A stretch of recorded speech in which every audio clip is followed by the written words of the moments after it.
Pain is an illusion of the senses, fear an illusion of the mind.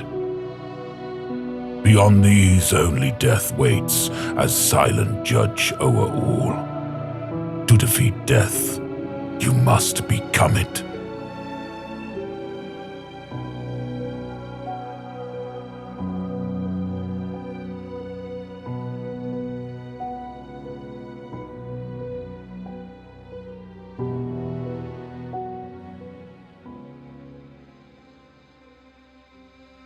The newcomer is striding into battle, crashing out of nowhere, swinging a scythe like VOX's father did, two-handed, back and forth. He is huge, not as huge as the Pale King, but far greater than any mortal man, and the power in those reaping arcs is incredible. He has already wounded the Pale King, cut it open, spilling a mass of entrails over its flabby stomach. And he is not stopping. He is pressing on, driving it back, goading it. The Pale King tries to respond, but it is too slow, too slack, and its smiles are ripped from it. VOX gets up, his lungs burning. He is bleeding, but barely feels it. The spike is still in his hand, and he tries to use it, jabbing at the Pale King's monstrous foot. His efforts are useless, but he keeps at it, trying to drive the sharp point in. The newcomer is unbelievably fast, unbelievably strong, whirling around and sending his cloaks flying like flails. The Pale King is lowing now, blubbering, weeping blood.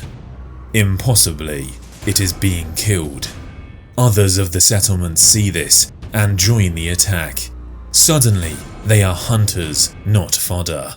They strike out, barely believing they are doing it, and the Pale King reels away, bewildered by the charge. In truth, however, none of them matter. VOX does not matter. It is this newcomer who is doing the work. He is single-handedly carving the monster into ribbons, using that scythe in ways VOX has never dreamed of. He harries it back into the fog. He cuts it apart in there, throwing out specks of blood that halt and shiver on the stones. Eventually, the bellowing dies out. The whoosh of the great steel sickle stills. Mist closes over the scene of carnage, as if abashed by it. VOX is on his knees, exhausted, staring into the murk. The rest of the survivors stare at one another. VOX begins to wonder if it has been some kind of dream. He begins to wonder if the newcomer was a phantom sent from the heights, just another trick by this world that loathes them. But then the cowled figure re-emerges, unbowed, tall as the sheaf of uncut corn. He looks barely troubled by his exertions. His hood has fallen back a little, revealing grey, smooth flesh. It is the most beautiful face VOX has ever seen, like theirs, but as hard and clean as a stone. The newcomer looks directly at VOX, and the intensity in the yellow eyes makes him want to blush, or laugh, or burst into tears. "Bravely done," says the newcomer. VOX cannot reply. He feels as if his heart will burst, but then he remembers the death. He had seen his father's death, and he rushes to find the body. He sees quickly that his mother is motionless, along with so many others. He is an orphan now, and that is as good as a death for him too. Now the cold becomes unbearable. He looks one way, then the other, and every view sinks him further into desperation. VOX expects the newcomer to leave. There is nothing to keep him here, for the settlement, having been stripped of its best workers, will likely wither long before the winter. But he does not. He remains with them, lifting the wounded from the earth and carrying them back to what remains of the shelter. VOX hangs back, on the verge of shameful tears, not knowing what to do or where to go. Eventually, the survivors gather in the old courtyard. Raigan, the headman, too blind and ill to fight, shuffles down to his knees before the newcomer, but is prevented by the gentle extension of a giant hand. No kneeling, The newcomer says. the time for that is long over. He turns to the rest of them. I show you a new way, the way of endurance. You have no weapons, I will give you weapons. You have no armor, I forge armor that does not fail. You are sickened. He smiles, and it is chilling. That too can be a strength. They are hanging on his words. His voice is strangely soft, thin like a gust of rain-frozen wind. But it is pure with conviction. VOX has never heard a voice like it. There are many gathering. Every valley is moving. They have divided you for too long, keeping you from discovering one another. Together, unbroken, you can be mightier than you know. Join me and fear no witchery again. VOX looks at the rest of them, his throat tight with hope. For a moment, he thinks they will rise up, raise their crude weapons into the drizzle, and declare allegiance there and then. But this is a beaten place, populated by beaten people. Raigan glances over at the survivors, hunched and bloody in the fog, and there is no fight left in him. The newcomer looks down at Raigan. Then he looks at the rest of them. There is no scorn in that slender face, just appraisal, just a judgment. In the end, he nods. He reaches up to his cowl and pulls the fabric back over his head. The choice is made, He says. Then he turns and strides back along the rutted path. As he goes, the heel of his scythe sinks deep into the slurry. It only takes a few moments for him to fade into nothingness again, sighing into the great white miasma that forever surrounds the settlement and hems it in. VOX watches the whole time. Of all the horror, that is almost the worst. Now the deaths mean nothing at all. Now that brief, terrible window of defiance has closed again. By the time he turns back, he can see the survivors limping over to Raigan, congratulating him. They are already talking of replanting, of rebuilding the walls that were torn down, but never kept anything out, even when they stood. As he stares at the meager crowd, a vivid certainty flashes before him, as sharp and clear as all else is muffled.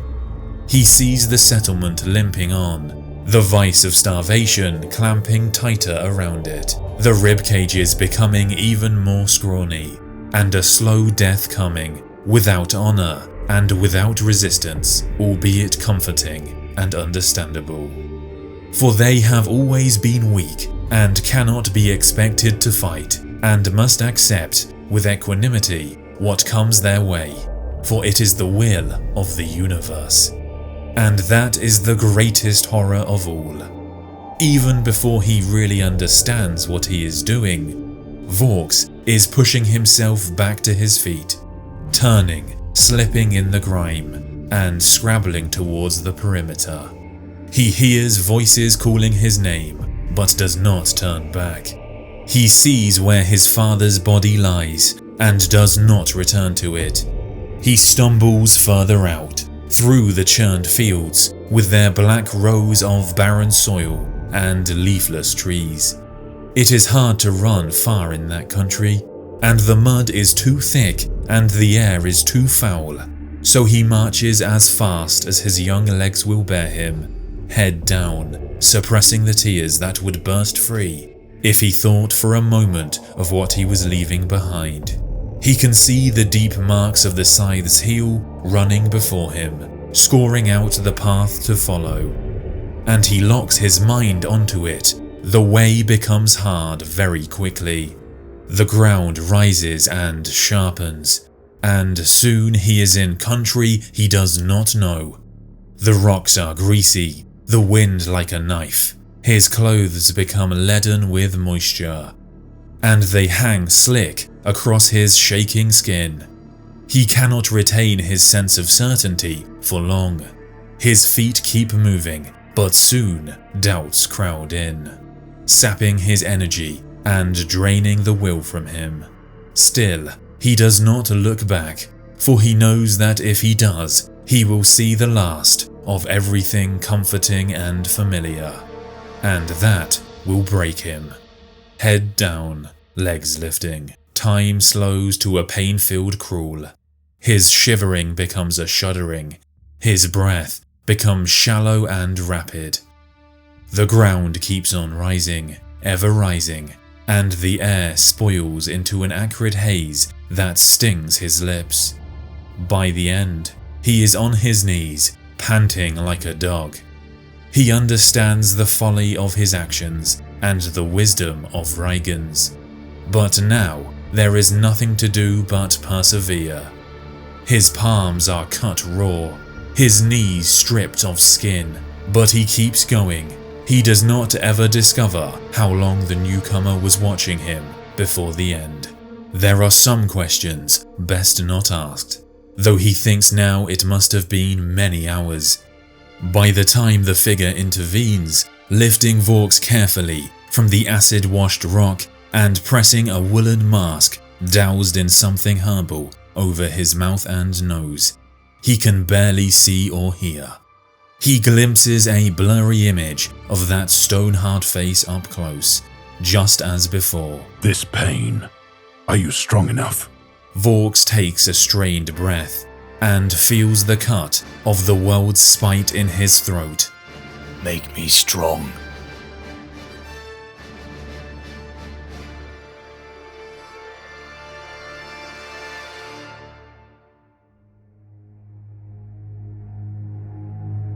The Pale King, the Death Lord, the Prince of Decay, Gene Father to the Death Guard and son of the Emperor of Mankind, Mortarion, Savior of the people, or a hypocritical traitor.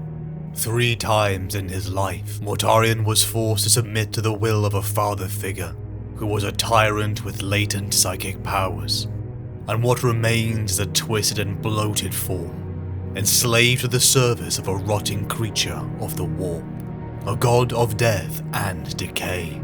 But who is Mortarion? How did one so opposed to the power of the warp become a very vessel of its corruption? His story begins at the end of the 30th millennium.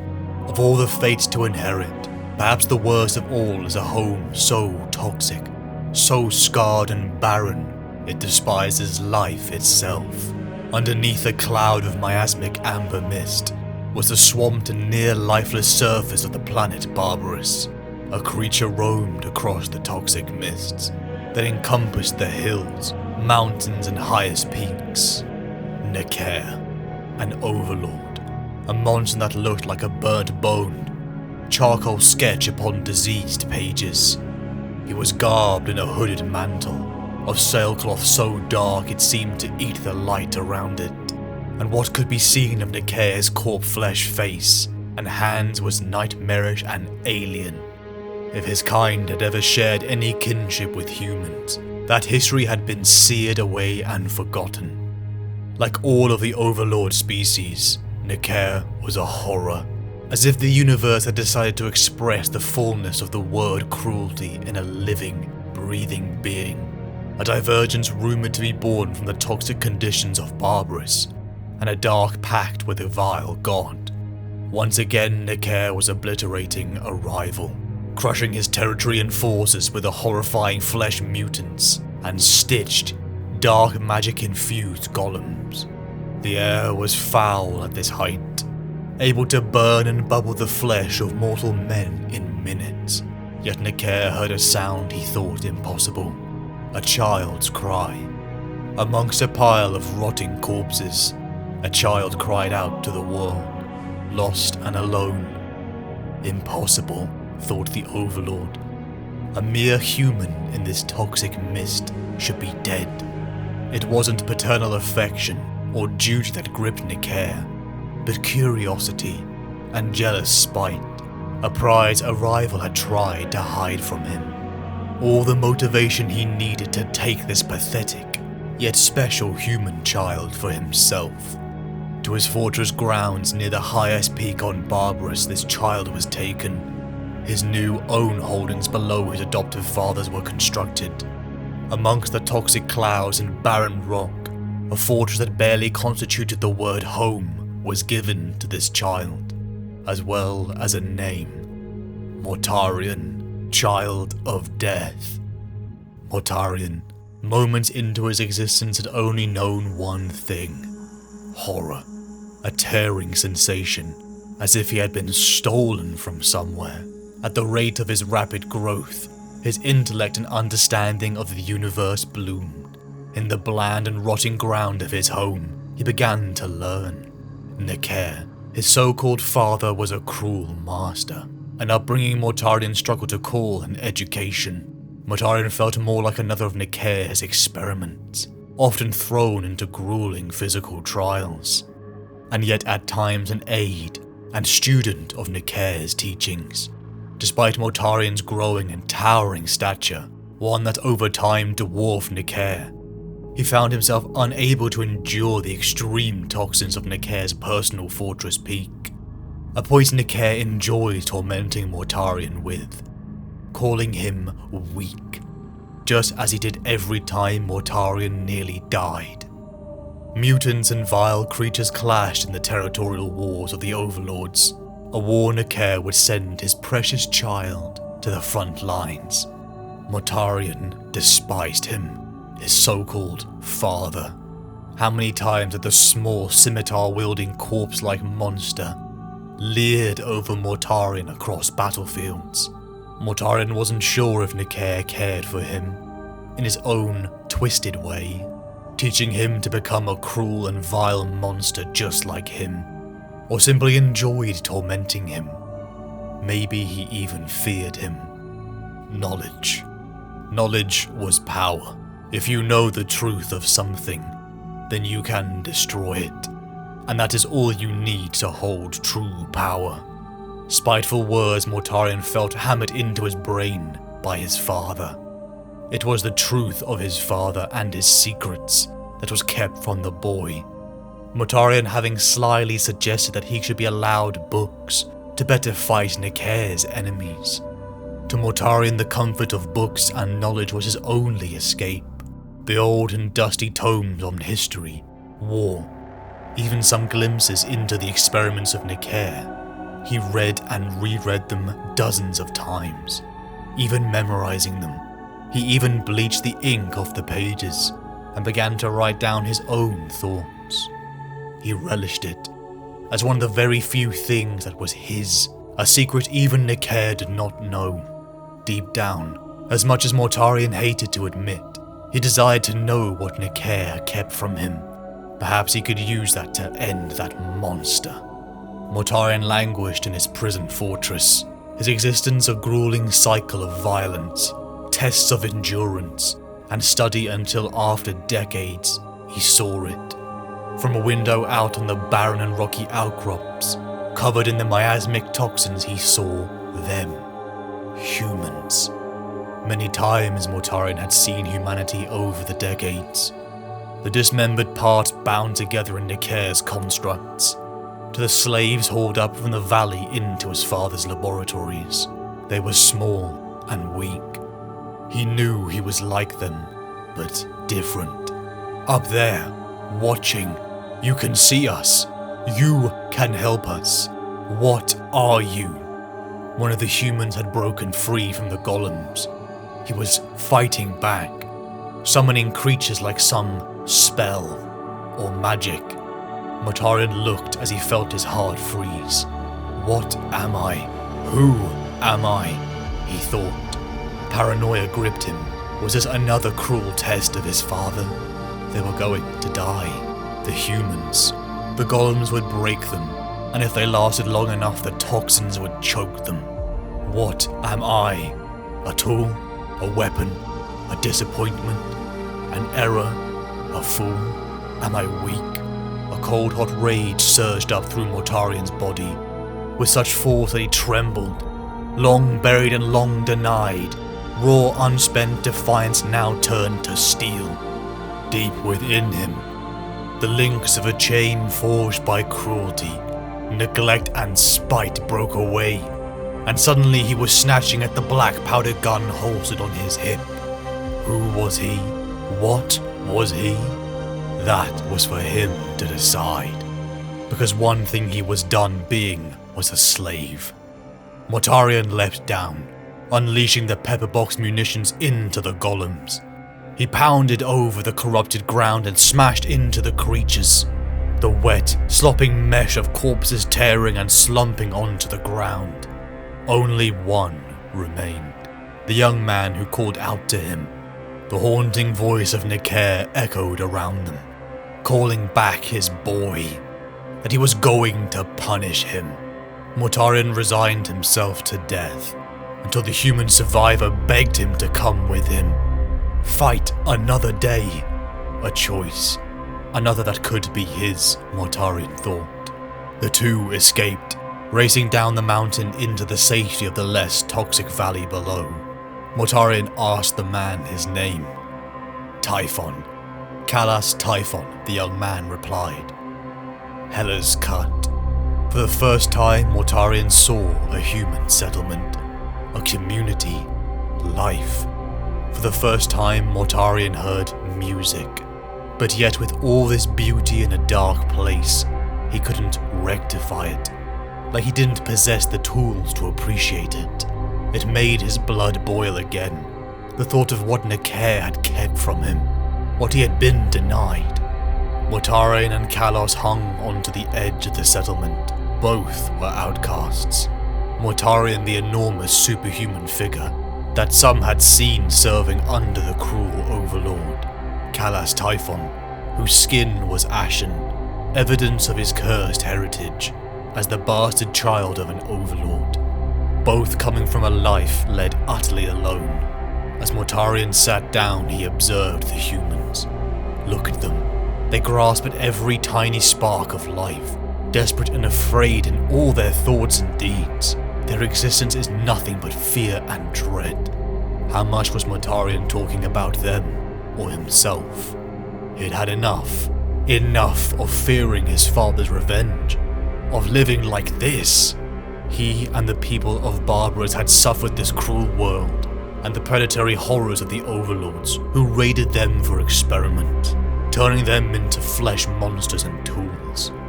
Mortarion got up and strode to the farmers of the village.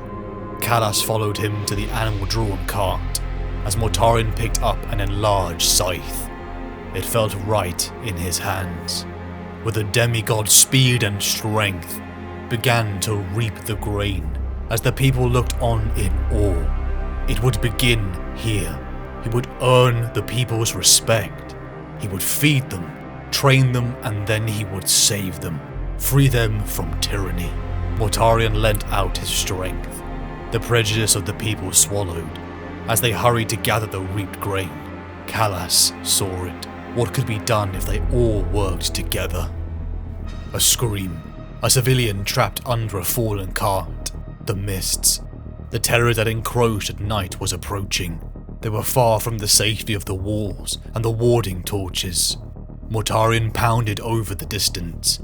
He placed his hands underneath and lifted the enormous grain cart, the sight shaking the farmers into silence. Callas and the mortal men dragged the girl into safety, but they were too late. The toxic mists had arrived, and with them the monsters that stalked them. Mortarion glimpsed the black, cloaked shape rise up from the stands of uncut wheat and flash through the air in silence. He saw it come up behind a man and dive in for the kill. Men began to die as Mortarion heard the laughter. An overlord. Nikaer? No. Desalim. A minor one. A scurrying rat that fed on the dregs of greater overlords. The people around him began to choke and scream as vicious flesh golems pounced on them. They ran from the toxic mists, just as Desalim knew they would. But he had miscalculated. There was one who did not need to run. One who could endure it. Mortarion broke into a sprint. Clutching the scythe once again, he launched into the air and raised the scythe to the amber-tinged night sky and split the arrogant monster in two. The surviving creatures looked at him and felt fear. Mortarion let them live. They would spread the message to the overlords and Nicair that he was coming. It started with one village, but it spread like wildfire. The many enclaves of humanity, afraid and enduring a short, pitiful life, saw the silhouettes approach through the toxins, but their fear melted as they saw that they were humans, led by one enormous figure, Mortarion, the Reaper of Men, the Death Guard. Men and women armed with the very size that reaped the fields, armored in proto-powered armor that kept the worst of the toxins out. They were an army, freedom fights that chased the monsters and overlords into the mists, dealing vengeance and death. The Death Guard never retreat. We always resist. We do not fear death. We are not weak. Over the years, the army grew. Towns and cities were liberated as they launched a guerrilla campaign into the Overlord's territory. One by one, the necrotic monsters and their vile creations began to fall. Too stubborn and hateful to unite against the so-called humans they deemed so weak. Through time and victory, the people had come to accept Mortarion, though many still kept their distance from Callas. The Reaper of Men, they called him. The hero, the savior. Though Mortarion didn't quite understand, he shared food and drink with them, sat around the flame and listened to them. They even drank poison together, a tradition born on this hateful world. If we are not strong, we will not win. If we cannot defy poison and darkness and pain, we cannot stand against death. My bastard of a foster father taught me one valuable lesson that I have never forgotten, and it is this. Everything is a test. Life is a challenge that must be endured. Those who are not testing themselves every day are those who are already dying. And the greatest test had finally come, with the return of Callas Typhon and his forces. The last humans of Barbarous had been liberated, and only one of those vile creatures remained, Nicair. To the halls of the Death Guard's greatest city, Mortarion unveiled to Callas his final solution, the tool to take him to the gates of his father's toxic hold. Powered armor, functional, and the best the people of Barbarous could produce. The climb would begin soon. Nicair would die. His so-called vile magics would die.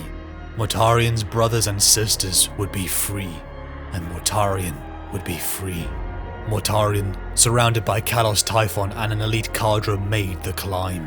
Their rough and baroque barbarian features were so often twisted by the toxins, became lit up, as from the summit, a comet of fire came rocketing towards them. Men who had fought beside Mortarion from their earliest days perished in a blaze of hate and sorcery, conjured by the maniacal laughing Nicair. Mortarion was furious. How dare that monster use these vile magics on his men? They couldn't get close. The toxins were eroding their armor. They were too slow. Mortarion's anger was apocalyptic. They were so close, but the others were holding him back. He wasn't like them. He knew deep down he was a weapon. He knew it in his heart. But at the back of his mind he pondered, for which war was he created for? This one? Typhon begged Mortarion to retreat, an unheard of suggestion on Barbarous. The end was in sight, but it would cost everything. With extreme reluctance, Mortarion and the surviving Death Guard retreated. Down the mountain they approached their stronghold, only to see the citizens gathered. The liberated people gathering in crowds, speaking of a newcomer that had arrived from the sky, offering gifts. Immediately Mortarion's suspicions grew. An outsider on the eve of their greatest victory. Gifts. As if anything on Barbarous was ever given except death. This was the day he would set Barbarous free. Why now? As they entered the war camp, all went silent. A man. No, something more. Dark eyes that were clear and fathomless, yet ancient, peered at Mortarion. His features were bronze, beautiful and regal, the complete opposite of Barbaran's. His armor was ornate, gold, and crafted with such mastery it made the people's hearts race. To be in this giant's presence, it made them want to kneel. A look of sorrow and warmth shone from the stranger as he regarded the equally large Mortarion. "Who are you?" Mortarion rasped, the anger still evident in his voice. "I am a friend," the giant said, and that he had come to find Mortarion. "You have been orphaned from the Imperium for far too long. This world, and thousands more, our lost kindred, it is time to return to the fold. And I promise you, glory and prosperity await. It will be the dawning of a new age." "We don't want your glory, outsider," retorted Mortarion, the antagonism crackling away before the surface of his words. "Nor your charity, or your Imperium. Barbarus has endured alone for centuries beneath the talons of our oppressors." The Reaper let his anger flare more. "Where were you then?" The stranger remained calm, speaking of how he could help. He could explain Mortarion's origins. He could help this world, and he could help kill the Overlords. "I have no interest in where I was birthed. It matters nothing to me," Mortarion said. "Barbarus is where I was born. It is where I was made whole. The Death Guard are the only kindred I have ever known. My unbroken blades, and by our hand alone shall justice be delivered to the Overlords. You are not needed here." Mortarion had fought for years to free his people, and on the precipice of victory, he would not hand them over to a new master. The stranger offered Mortarion a deal. If he succeeded alone in destroying Necaer at the peak, he would leave him and the people of Barbarus alone, but if he failed, he would swear allegiance to him. "Perfect," the Reaper of Men spat angrily, storming out to collect fresh armor for his next ascent. He would finish this. He would kill that monster who hurt him. He would save his people from enslavement. He was strong enough for them. He was worthy. The thought echoed in his mind. He was worthy. Mortarion began the ascent. He moved faster in his new armor.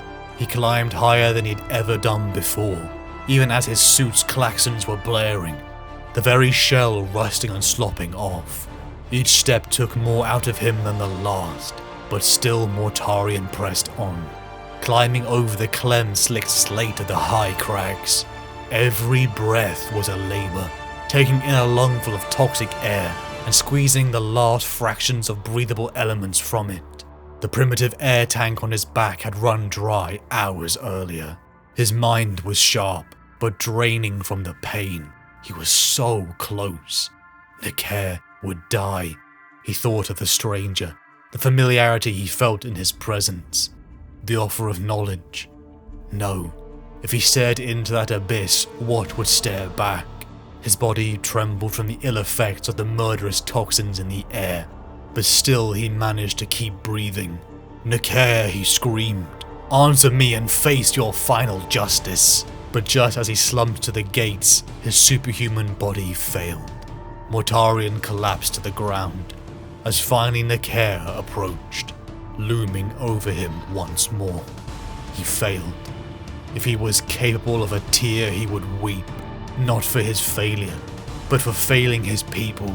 A true despair hollowed out the wheezing Mortarion as he prepared himself for death. "Do you understand?" said a somber voice, following him down to the ground. "Defiance alone is not enough. You will not perish this day, my son." A golden figure with a flaming sword approached. As Mortarion's vision blurred, he saw Necaer split apart in one swing. He saw his abuser. He saw his purpose, his path to freedom, die, and the realization he failed to save his people from new shackles. "I will always hate you," he thought, as the Reaper of Men lost consciousness. We've seen enough, said Sangunius. We could spend years going through the archives of this campaign, but I think we've learned what we came here to learn. Is it time for me to receive my judgment then? Mortarion asked. He stared at the angel in challenge. We are not going to clap you in irons. Mortarion looked at the angel with narrowed eyes. That is no answer. That is craven evasion. I hear sentencing in your voice and your words, brother. He moved to the edge of the roof, then turned around to face his judges. No, you are not my jailers. You are my judges, but know this. I am yours. Your hypocrisy is naked before me. Do we understand one another? We do. I have one last question. I still wonder about the complete purge of the Order. There might have been practical value in keeping some of the mid-level functionaries alive. Or don't you agree? I do not. Every member of the Order left alive would be a piece of its structure preserved. Even the smallest fragments of that structure would have been more poisonous than this air. I did not destroy the Order to then permit the possibility that it might take shape again in some way. Horus looked like he was about to say something else, but kept his peace. It's the tally that concerns me. There are millions to work on it. They will complete the task. It is no impossible thing. Sangunius glanced at Horus, who nodded, looking pained. Are we agreed, Sangunius? Are there more questions? Or can we say truly that we understand? We can. Very well, said Horus, his face set and grim. He stepped forward. We came to understand, like we said, and now we do. I wonder if you do. No. That is our question. Do you understand what you have done here? I do. I understood it from the moment I undertook this task. The Galaspar you find is the result that I foresaw. It is the correct one. That you intended this does not mean you see it fully. Even you agree with this, Sangunius. I do. Does that surprise you? It does. Then you do not see it all. And there is something that it is terribly important you will be able to see. There was something in Horus's eyes, of the sorrow that had been in their fathers. And that is? The other cost. To whom? To the population of Galaspar. Mortarion grunted in disbelief. They are liberated. Physically, they are. In other respects, they are not. They are traumatized. They have seen death in person sweep through their world. They do not know what freedom is. How could they? Where would they have encountered it? The force that oppressed them was destroyed by a greater one. All they know is destruction. And then there is this tally. They are doing it because it was a command. That's the only meaning they see in it. The meaning of obedience, not the point of the tally itself. I don't know what will happen to them when they are done, and there are no further commands. Do you see? Horus sounded like he was pleading. Liberation is not just the destruction of the oppressor. We can't replace one tyranny with another. Horus paused, and his last sentence struck Mortarion like a poisoned dagger. He felt its effect spread through his veins, cold with a truth too large and awful to grasp fully in the instant. This is what our father wants you to see, Mortarion. He wants you to understand the need for nuance in the Crusade. You cannot always be the scythe. Look down below, brother. Look at the hills of bodies. You can see them even from this height. Mortarion looked back and down at the distant ground and the mounds of the dead. On them, the people he had freed were moving like maggots on carrion, counting and counting. Was that liberation? We can't replace one tyranny with another. The sentence kept echoing in his mind. It set up resonances he did not want to hear. He forced himself to listen to the one Horus wanted him to hear. And maybe Horus was right. Maybe his father's sorrow was right. The look in those eyes. Had there been something other than sorrow in them? Had there been the hope that Mortarion would find a destiny richer than the one his first father had bequeathed to him? He shook off the thought, and the weaknesses that it came with. He faced Horus again. I see the people of Galaspar. I see what I have done. I would do it again. I have ended the tyranny that enchained them. The tally of the dead is the task of a people who must see and know that their former masters are truly dead. And the cost. Everything has a cost. What do you think would have happened if we had accepted the cost of a blockade and siege? Would the liberty of these people be a sylvan paradise? Perhaps the likes of Rabute would believe in such a vision, but I am no such fool. You are.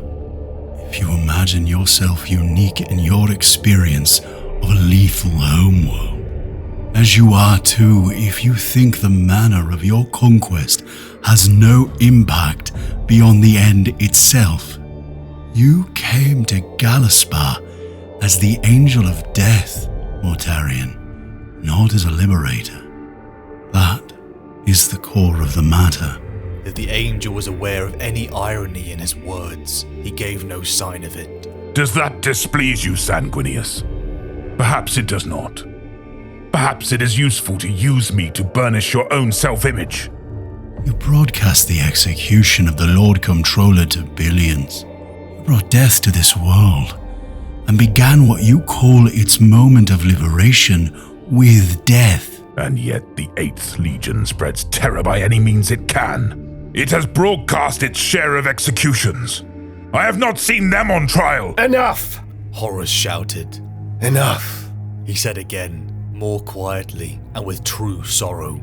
It is all far beyond enough. We have seen enough. We know enough. Mortarion, you have done enough. Horus lowered his head for a moment, then looked up, regretful yet determined. There is compliance here. Instead, there is a wasteland and a population consumed by their fear of the Imperium, of the embodiment of death. Hear me, Mortarion. The conquest of Galaspar will be forever marked as a tragedy of the Great Crusade. It will never be celebrated. It will be the work of generations for the Imperium to undo what you have done here. You were censured, Mortarion, and your first command will be commemorated by mourning. Mortarion said nothing. He was calm in his anger. It felt cold as a tomb. He foresaw this too. Farewell, Mortarion. I take my leave of you. Though I doubt you will believe me, I feel no pleasure in this judgment, or in the accomplishment of this task. My hope is that when next we meet, you will agree that our decision this day was the just one. The angel boarded the Storm Eagle. Horus lingered a moment longer. Please learn from this, Mortarion. Learn that there is another path for you. Mortarion stared back at his brother, waiting him out, and at last Horus broke with his gaze and joined Sangunius aboard the gunship. It roared away, climbing quickly. Mortarion stayed where he was, alone with the sepulchre of anger.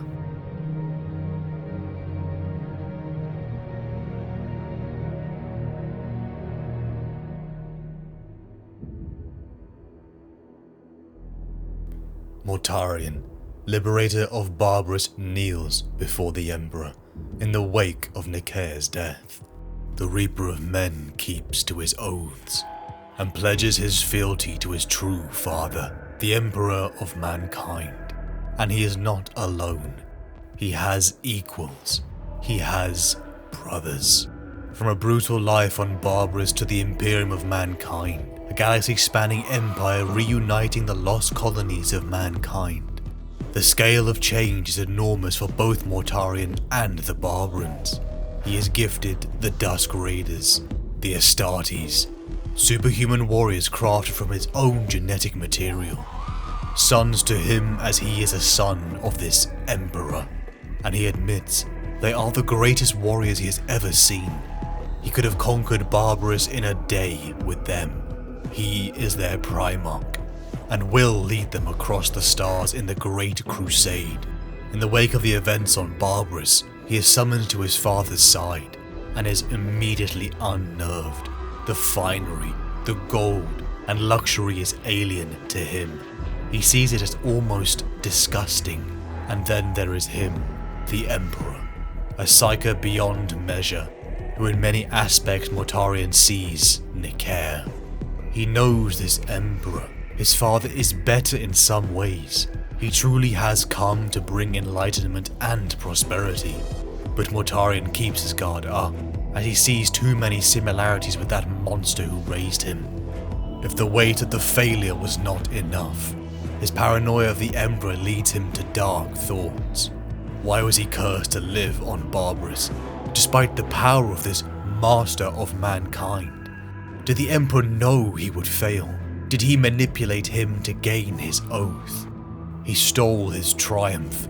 Mortarion was meant to be the liberator, and the Emperor stole that from him too, forever making the Emperor the liberator. One who had not struggled with the people in the brutal war before. A father is beholden to educate his sons. You learned a valuable lesson that day. I saw I had to remind you of your humility, Mortarion. There are some enemies you cannot alone defeat. The Emperor let him lose to learn a lesson, but it was one Mortarion couldn't accept, and he kept his true feelings to himself. The Emperor gifted Mortarion Lantern's Light, a plasma pistol and a legion, one free for him to mold for the Great Crusade, and as Mortarion held the weapon in his grip he felt excitement. He didn't wish to serve, but he did love to fight, the test of endurance, the purifying flame of war. They did not call him the Reaper of Men for no reason. He would fight in this Great Crusade, for the sheer thrill of battle across the stars. It would be in the wake of a decade of work, moulding the newly donned Death Guard Legion, that Mortarion would face his first war. A conflict so destructive and brutal his brothers were sent to find out the truth for themselves. The Lord of Death would tell them the tale of the Lords of Galaspar, and then he would hear their judgment. They were ready, his legion. Swirled with the ranks from Barbarous, the Death Guard were bound to Mortarion's will. Even when they were Dusk Raiders, there had been a grim sense of stoicism to the Legion, one that complemented Mortarion's own. The ships and plates of the legionaries became reinforced. They were slower, but more enduring. The Reaper's scythe, favoured by their Primarch, was spread throughout. The philosophy of a slow, unstoppable wave enduring the brunt of their enemy, as they delivered death. Mortarion was armed in a ceramite plate crafted by his father, but he cast off the pointless ornamentation, painting on the skulls and sunset of the Death Guard. He attached his own mask, filled with the air of Barbarous, a permanent piece of that accursed world always with him. Everything is a test. Life is a challenge that must be endured. Those who are not testing themselves every day are those who are already dying. The Death Guard fleet rocketed towards their target. The first war with the Primarch and Legion unified. The Lords of Galaspar. A rumour Mortarion had heard during his training and recruitment from Barbarous. The Imperial spies had brought back more pieces that let the Primarch assemble the picture. The Galasparian Empire. It was a brutal regime. A multi-planet empire presiding over billions and billions of people, all ruled by the Lords. An extreme fascistic regime. The rule of the overlords was absolute. An inherited protected class that used those beneath them. The billion slave caste didn't even have names, forced to work and serve in brutal factories and slave armies, constantly fed a chemical soup that kept them compliant. 24/7 Vox blasts of propaganda blared in every room upon these worlds, and the reward for this uncaring, short and painful life was to be thrown into the food vats, crushed into a protein paste. An unquestioning ruling caste, who tortured and used those below them. It wasn't hard for Mortarion to see the similarity with the overlords of his home. And here it was, an opportunity for Mortarion to succeed in toppling tyrants. This time. The Galasparian Empire was well fortified. It would take years to bring them into compliance, unless Mortarion and his legion crushed them in a day. Great meteors with engines strapped to them rocketed past the system's outer defenses, the Death Guard fleet using them as shields as they plunged into the heart of this rotten empire. My Death Guard, when I first came to you, I called you my unbroken blades. I promised you that justice would come from your hands. I vowed that doom would stalk 1,000 worlds. On this day, doom comes to the first of them. Humanity suffers on Galaspar. The Order rules this empire, and the Order is as obscene as the subjugation of its people is complete. Justice demands annihilation. Banish all thoughts of mercy, because mercy is the plaything of the coward and the lie of the tyrant. Today, the blade descends on tyranny's neck. Nothing shall stay our hand. No enemy can stand before us. Death is the truth that awaits us all. We march with death. We are one with death. Now let doom and justice be one. For humanity to be free, its oppressors must die. That was the lone sentiments that drove him, and he would pay the cost it took to destroy that evil. Those Death Guard ships that lagged behind were left. Just as on Barbarous there was only attack. There had never been retreat from the overlords, so it was better to die with the only chance of victory. The Galasparian fleets fell for the ruse, loading too many shells into the meteors, and the Astartes vessels got close enough to break them open. The lords of Galaspar in their capital threw their people, their resources at the invaders like it was nothing, a meat shield to delay the inevitable. The shadow of Mortarion's fleet loomed over the capital. A thought once so impossible to the lords of Galaspar it broke their arrogant demeanor. Like shards of flame, the meteors exploded on the Primarch's orders, showering the world with impact and death. The world was in chaos. The panicked lords locked down their tower and ordered the military to converge to them, but the Death Guard were already landing, beginning their ground assault. Through smoke and flame, the silhouettes of giants walked, the pounding drum of the march, shaking the poor wretches that dared to peek at the waves of death approaching. They formed a wedge that drove into the mass horde army of the Order. The soldiers of Galaspar surrounded the invaders, and had come to destroy them. But as the attack began, they seemed only to be offering themselves up for slaughter. The leader of the giants carried a massive scythe, and his warriors bore weapons that were made in its image. For all the people that feared the lords, something more terrifying had arrived. Like automatons of flesh, officers guided drugged-up hordes of slave soldiers into the Death Guard that fell in waves. Arcs of blood rained from silence. Mortarion's scythe, at such speed it was as if a razor blur carved men. Mortarion, Tursus, Garrow, Barazin, Typhon, Terrans and Barbarans together waded through thousands of the sacrificed people of Galaspar, thrown at them by those tyrannical lords. The Death Guard had punched to the bottom of the Lord's tower and began their ascent. They had 24 hours to reach their target before enemy reinforcements would arrive. Galaspar would fall in a day, Mortarion vowed, as he and his men plunged into the complex. Layer by layer, Mortarion and the Death Guard ascended, marching headlong into ambush after ambush. Despite the chemical concoction flooding the slave armies, the fear was reaching them, a fact that made the lords inside their bunkers panic. The idea of the common people being afraid of something more than them, truly horrifying them. Mortarion and his death shroud punched their way into an open space, meeting a wall of resistance designed to halt their enemies. Turrets and lasfire pounded them as tanks charged at the Primarch. Flame washed over him. He drove through the inferno, and the force of the blast sought to push him back. His armor temperature soared, and his pain was a deep crimson. He charged without pause, without mercy, and in another moment he could see again as he came through the fire. He jumped, and landed on the turret of a tank in front of him. He swung Silence down, and the battle's scythe's blade sliced through the turret. With 2 more blows, he had cut the tank wide open. The metal peeled back as if it were weak as flesh. The crew looked up at him in horror, and his next swipe killed them all, spraying the interior with blood as their bodies burst apart. Mortarion cleaved through more tanks, until they rammed him, attempting to drown him in a tide of metal and flame. Mortarion couldn't breathe.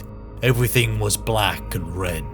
Somewhere far away the engines howled, and treads shrieked for grip on rockcrete. The pressure was mounting. He was pinned and he had no leverage. No, he would not die here. He would endure. For humanity to be free, its oppressors must die. The Lords would die. Mortarion broke out, clutching a vortex grenade with his only free arm, and he threw it. It tore a rift in the materium. An infinitesimal point of nothing became a gaping black maw in a fraction of a second. Surrounded by a maelstrom of tortured reality, the spiral forces ripped the tanks apart. The hunger of the Inferium consumed machine and mortal, and the vortex grew as it fed, dominating the entire center of the chamber.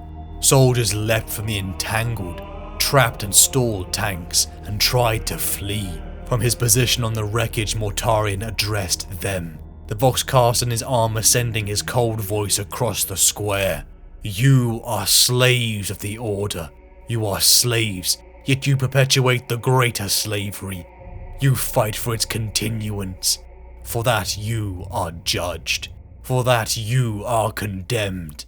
For that this is your sentence. The Order's soldiers died, as many of Mortarion's men had too, but the Legion pressed on. The Lords of Galaspar reminded him of life on Barbarous, a tyrannical ruling elite, but yet here they were human. Not like the gaunt monsters that were the Overlords, and in a way that made it worse. But this time it would be different. The Emperor would not intervene. This time he would destroy this blight. The Legion pushed again forward. Though Mortarion could feel the hours ticking away, they were too slow, even as they reached the doors to a grand chamber. But it was as if the air in the room was different. Dread. Fear? No. Psychos. The wretched of humankind. Sorcerous bodily avatars, fit only for the mercy of extermination. Mortarion's anger bubbled as he recognized this sensation. A shambling horde of mutants, the tortured and the damned. A shameful secret of the Lords was thrown at them. The floor ahead rippled and began to liquefy. Rents in the air disgorged lightning blasts of acid. A spiral warp storm exploded in the center of the chamber. Mortarion was in the heart of a storm. His soul writhed, his mind convulsing with an explosion of painful memories. His abuse from Nicair, the barbarians who died fighting for him, his failure at the summit, the Emperor shackling him to service.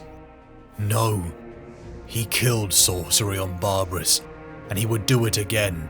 His armor was scorched, it was breaking and splitting, but he endured it. With all the strength he had left, he pushed forward to the horde and cut them down. The more that fell, the weaker the vortex became until it failed, as the last of the mutant abominations was slain. They had made it. The Lords of Galaspar were close. Those vile, tyrannical, genocidal oppressors would die, but the Death Guard had been delayed too much. The armies of Galaspar had assembled and reached them. Mortarion made the tough decision. He swallowed his ego his need for vengeance, and broke off, allowing a small squad to make the final ascent, as he, Typhon, Garrow, and the others went outside to meet the oncoming assault. Ranks of mortal men and women, marching beside fields of tanks, looked to the sky. Their once unbreakable superiority died, as rad bombs fell right on top of them. As they choked on the miasma, shapes quickly approached. As the Death Guard ran through their own poison, screams and flames surrounded Mortarion. He was death, and he was sweeping his curse through their enemy. He was the front point of a wave of destruction, and in his wake, his legionaries brought more of the same. Death spread wide and far over the Order. Hundreds of soldiers died with every passing second.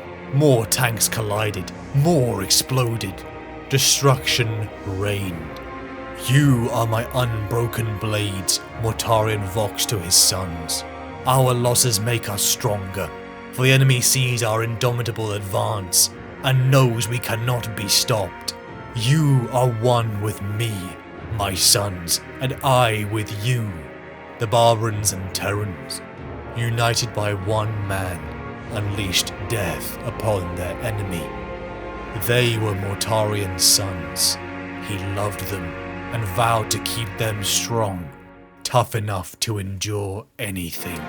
The Order's reinforcements was repelled, buying enough time for the second contingent to complete their own mission. The Lords of Galaspar had been seized. From a parade ground, Mortarion projected their execution to the entire Empire. The once gods amongst men bled like mortals, as the crowds of workers and once enslaved gathered. You are free, Mortarion bellowed, as the Lords of Galaspar died. He exclaims to the free to hunt down the last of the Order in all the dark places they hid, burn all of their touch, all they valued, to the ground. A revolution spread across Galaspar and its system. Mortarion and the Death Guard were victorious. But others did not see it this way. A year after victory, Mortarion was summoned back. He stood in the wastes of Galaspar with his brothers, Horus and Sangunius. Even now the idea of brothers seemed alien. They had been sent by their father to discover the truth of Galaspar, a retelling Mortarion gave. Though his brother's responses enraged him, how did they not see? He had done in a day what would have taken years. How many Imperial lives had he spared? He had destroyed the oppressors. He had destroyed evil.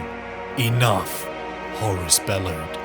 Yes, the people were free, but in other respects they are not.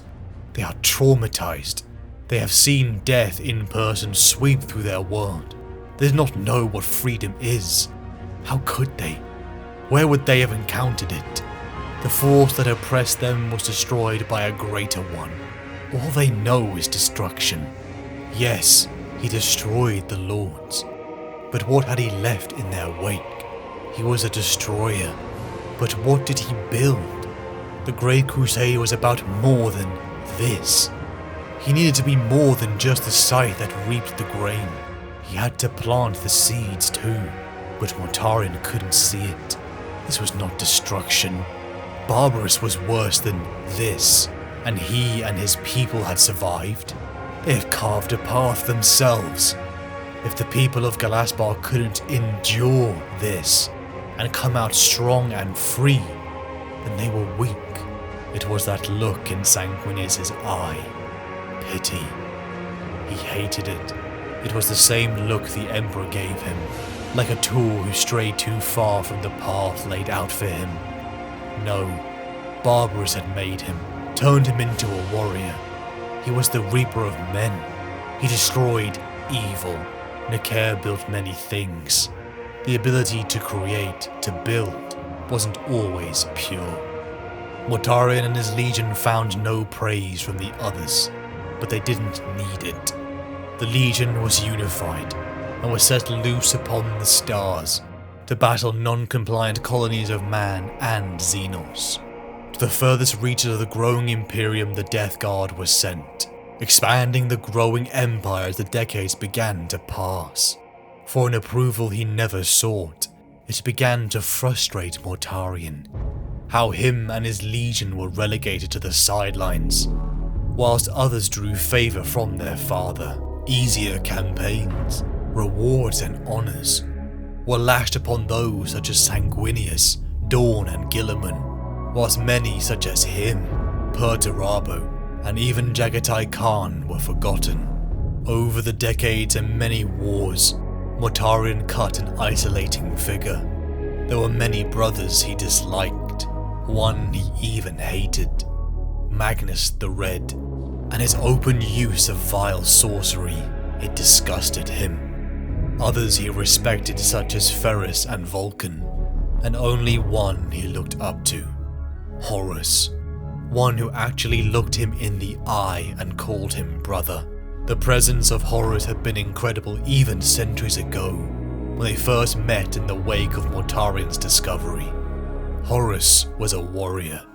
Horus had honor and bled beside his men, so he did not begrudge him when after 2 centuries of war, he was named War Master.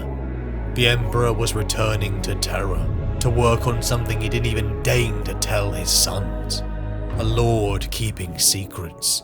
An unsurprising move, Mortarion thought. Once again the Imperium changed. Now they would all fight for Horus's attention. Above Ullanor, Mortarion and the Khan agreed on this sentiment. They could both see the squabbling of their brothers, and how they would fight for his attention, wanting to prove who was the best, who was the strongest. The Reaper of Men and the Warhawk of Chagoris both wondered. Who would be the strongest between them? Mortarion was content to leave the bureaucracy and growing administration. All the courtly excess at the heart of the growing Imperium far away, but one thing demanded his intervention. He was a genius of war, a tactician and a strategist with physical strength and stature far beyond any mortal man. But he was human. He felt joy, pain, brotherhood and love. But there was one emotion he wore like an armor: resentment. Something had been allowed to exist for too long, and the decades grew that bitterness into hatred. The Psyker, the witch, the abhorrent art he and his barbarians had suffered under. He had not forgotten how Nicair had created twisted and vile things, even forcing him to do the same. He'd even felt that very torture attack his mind. He had seen the horrors that lingered in the warp.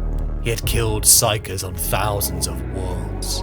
Mortarion had begun a campaign that grew over many decades, gathering supporters on 2 sides that would eventually propose a question to the Imperium that it would have to answer.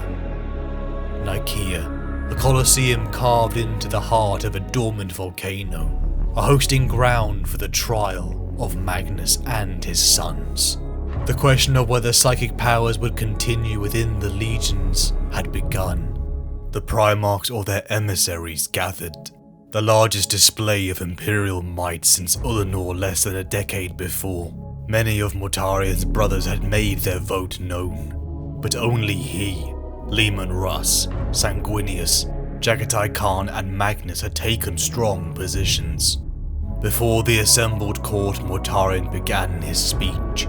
He spoke of the horrors, the abuses of psychers they had encountered across the stars.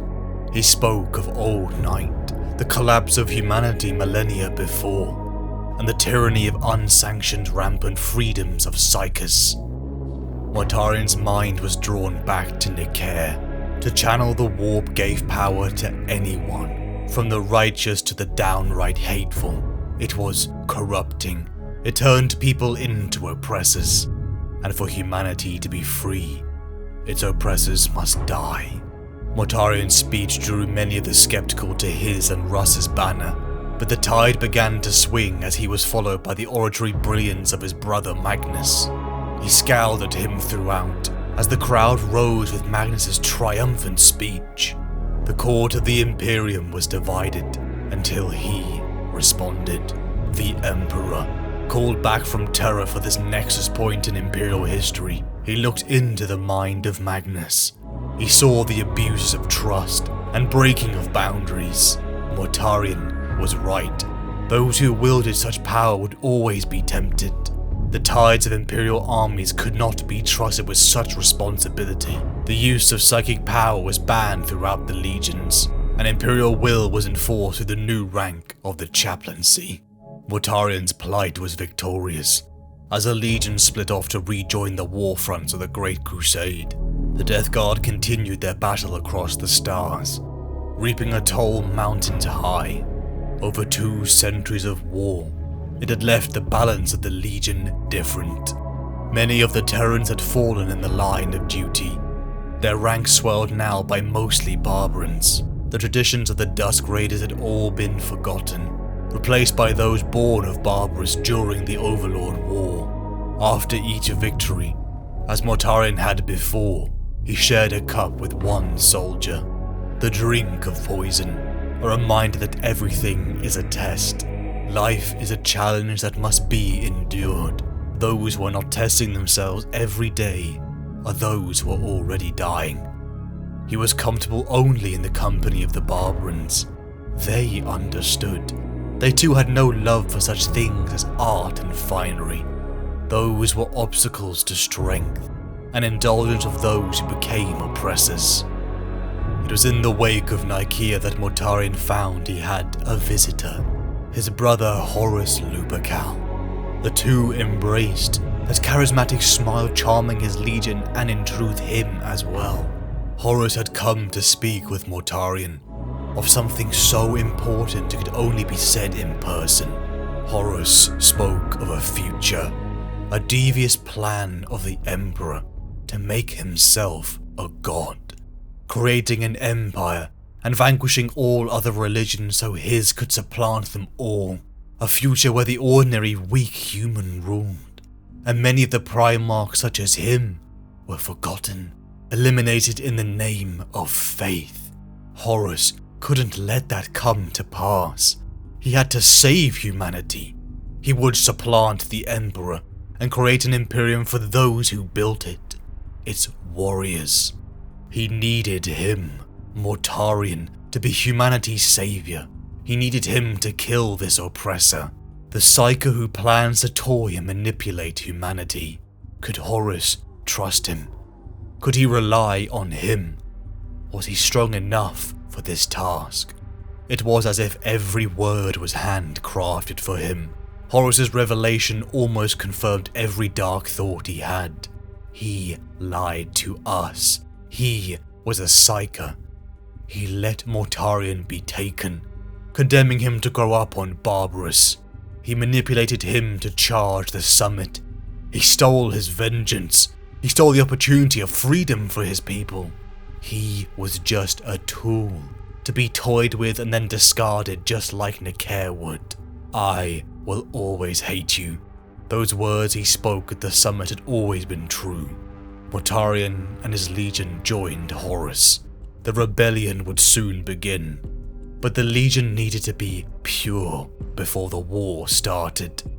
A task made easy through the warrior lodges spread throughout the legion, a secret gathering for warriors to leave behind rank and converse as equals, all held by Kalas Typhon. To the world of Isfahan III, the Death Guard, Emperor's children, World Eaters and Sons of Horus converged. The world was in open rebellion of the Imperium, and had to be made compliant. To the Death Guard, the structure of the ranks was different. Many of the Terran-born were sent to the ground assault force, as the drop pods fell from the sky. The might of the Imperium rocketed towards Isfahan III, as 4 legions were unleashed, but some had begun to notice how the structure of the ground forces was unusual. It would be Saul Tarvitz of the 3rd and Nathaniel Garrow of the 14th who would discover the horrifying truth. They had been betrayed. Those that fought upon the surface of Isfahan III were those who could not exist in the war to come. Legionaries whose loyalty to the Emperor was stronger than that of their Primarch. They had to be purged. To Mortarion, he was killing his own men, but those who held loyalty to that monster, the Emperor, were already traitors in his eyes. They had been the finest warriors he'd ever commanded, but for the ultimate victory he was willing to make the hard decisions. He loved his sons, those that were worthy enough to follow him and his teachings. The virus bombs fell from the Legion's ships. Isfahan III bloomed in a wave of fire. Mortarion watched as the world died. How many worlds had he seen die since Galaspar?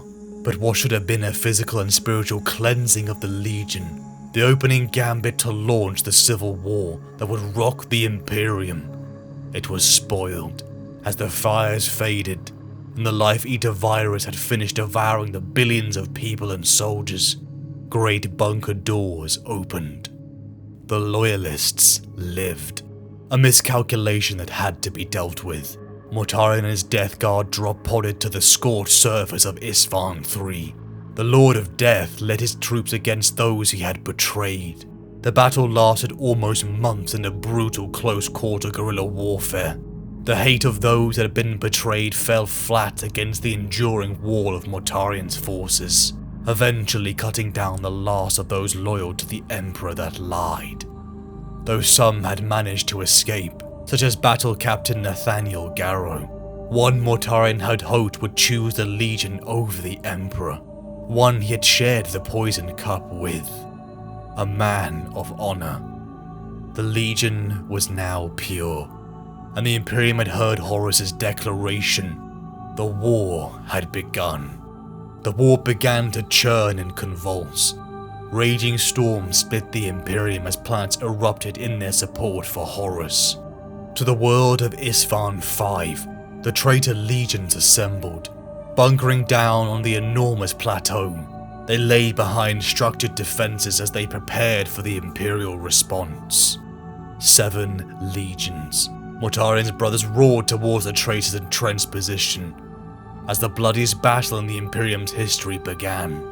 Fire, smoke, and ash blotted out the sky as hundreds of thousands of superhuman warriors clashed. From titans to mortal men, the world of Isfahan V was soaked in blood and scorched steel and ceramite. Mortarion, Typhon, and the Death Guard clashed against Vulcan and his salamanders. The Reaper of Men endured the brunt of an Astartes assault as he brought down his Reaper's scythe into the very soldiers he had fought side by side with over centuries of the Great Crusade. The traitor line almost buckled until the Loyalists retreated. Hoping to meet with their reinforcements, the Loyalists were met with silence as the Alpha Legion, Iron Warriors, Night Lords and Word-Bearers turned upon them. Legions and Primarchs died as a second betrayal was revealed. Mortarion looked to Horus as the traitors stood in the ashes of their victory. Death to the false Emperor. The Imperium was going to burn. Mortarion and the traitor legions left Horus's side to burn the path towards Terra, but Mortarion began to forge his own path, making his way towards the world of Prospero. Jaghatai, said the Primarch Mortarion, planting the heel of his enormous scythe into the dust. Mortarion, The Khan replied, nodding in acknowledgement. This is not your word. nor yours, and yet here we both are. If you came for Magnus, he is no longer here. I came to find you, brother. Things have changed. Mortarion smiled behind his mask, making his mottled cheeks crease. I have plenty to tell you, Jaghatai. There are opportunities here. The cost of error has never been higher. The rewards beyond imagination. The Khan observed him guardedly. Mortarion had always been hard to read. You are here to persuade me, then? You think After all this, there are any more arguments to be made? Mortarion reached up with his left hand and pushed his cowl back. A pallid grey scalp was revealed, though it still bore the noble countenance of the Gene Brotherhood. Deep bags nested under his sharp eyes, and whiffs of gas rose out from the collar around his neck. Listen. Just listen. You might learn something. Even you, my proud brother, can still be tutored. The Khan left his blade unsheathed, holding it loosely by his side. Mortarion's power seemed to have grown. Something burned in him, dark like old embers. His flesh was somehow bleaker, his stance a little more cabbed, and yet the aura of intimidation around him had been augmented. Back on Ulanor, even at the height of triumph, he had not had quite the same heft. The Khan recalled his brother's words. What would be the wager on us, brother? What would you pay if we fought? Say what you have to say, said the Khan. Mortarion bowed, half mockingly. I have traveled a long way to find you. And now, look around. We have all the time in the universe. All we have left to disturb us are the dead, and they do not stir. Yet, You were not meant to be here.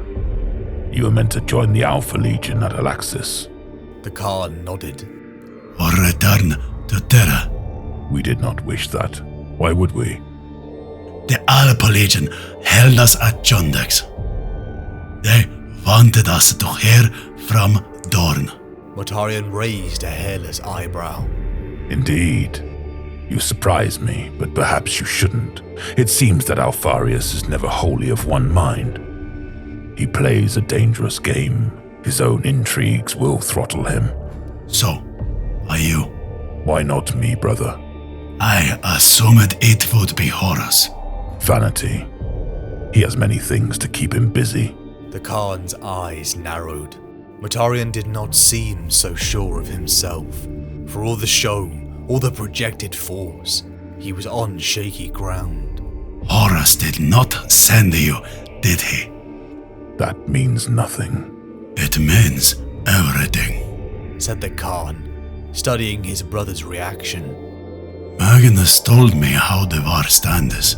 Some souls are still to be decided on. There were always those of us on the edge. I was one. You were another. My legion was at Istvan, so put aside any thoughts that we are not committed. The outcome is already determined, and your choice is simple. Preservation or destruction. Come, Jaghatai, you never even believed in unity. You saw through it, even when Gilliman was lecturing us all to tears, back when there was still Xenos standing between our father and the galaxy's edge. Then tell me the alternative. A galaxy of warriors. A galaxy of hunters, where the strong are given their freedom. A galaxy in which there is no dead hand at the tiller, constraining us, lying to us. And all this led by Horus. He's the start. He is the champion, the sacrificial king. He may burn himself out to get to Terra. He may not. Either way, there will be room for others to rise. Mortarion drew closer, and the Khan smelt the chemical tang of his armor. You should never have thrown your lot in with the Angel Brother, let alone Magnus. I hated to see it, the three of you getting dragged in deeper. I always thought you'd break away, see through it, get tired of the hypocrisy. They were never hypocrites. No? Mortarion exhaled a parched laugh. I hoped you'd have understood them sooner. It's the warp, Jaghatai. Our father tried to pretend it wasn't there, as if he weren't already up to his elbows in its soul-sucking filth. It should have been cordoned off, put away, forgotten about. It's not for us. It's a sickness, a blight. Mortarion became agitated. He calmed down slowly, wheezing through his gas-shrouded mask. The Khan heard a faint hiss and guessed at what kind of suppressants had been shunted into his bloodstream. I see what has happened. Mortarion cocked his head. Oh, You were always sincere, I will give you that. You never hid what you wanted. I can guess how you thought it would go. First, hobble the sorcerers, silence the witches, drive them out, and rule passes to the uncorrupted, the healthy. That was your great project. You even told me of it. That day on Ulanor. I thought back then that they were empty threats, but I should have known. You do not make empty threats. As the Khan spoke, Mortarion's mask-locked expression remained inscrutable. Every so often his eyes would go filmy, or his finger would twitch. There was a kind of feeble energy about him, spilling out of the cracks just as the noxious fumes did. But it has gone wrong, hasn't it? You have completed your great mission.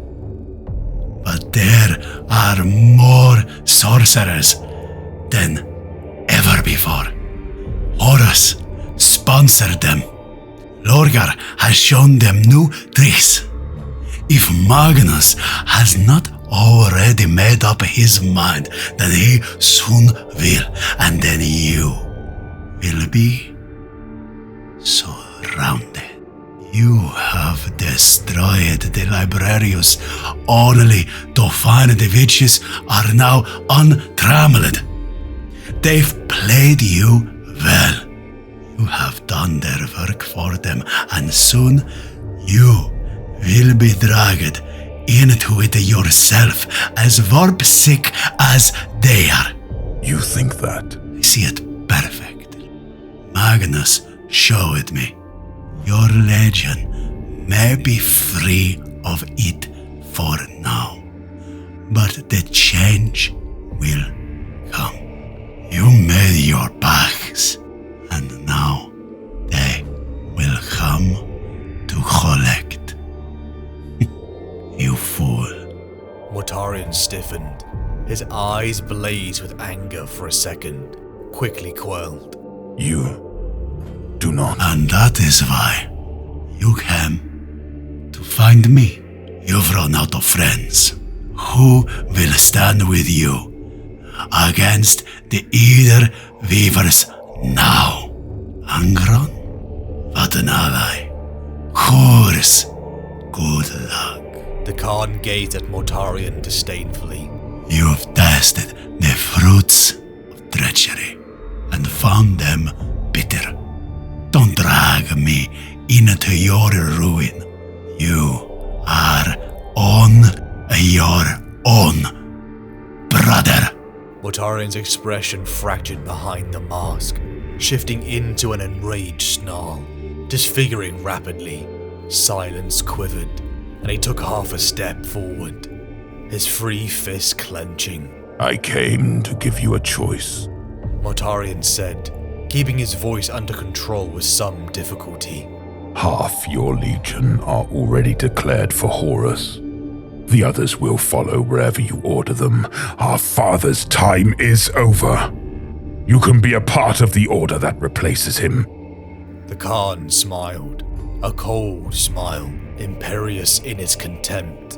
A new emperor. Mortarion glared back at him, though he could not hide the doubt. Why not? Why should it not be you? The Khan nodded, finally understanding. Or you? Why not indeed? He drew closer, noticing for the first time the discoloration of the skin around the edges of his brother's rebreather. How long had he worn it? I will tell you why. Because we were never the empire builders. We were the outriders. You chafed at it. I embraced it. Mortarion began to back away. As he did so, silence crackled into life, sparking with green-tinged energy. The Death Shroud lowered their scythes into combat posture. Then you will not be persuaded. A shame. I invested much energy to save you, brother. I shall take no pleasure in your destruction.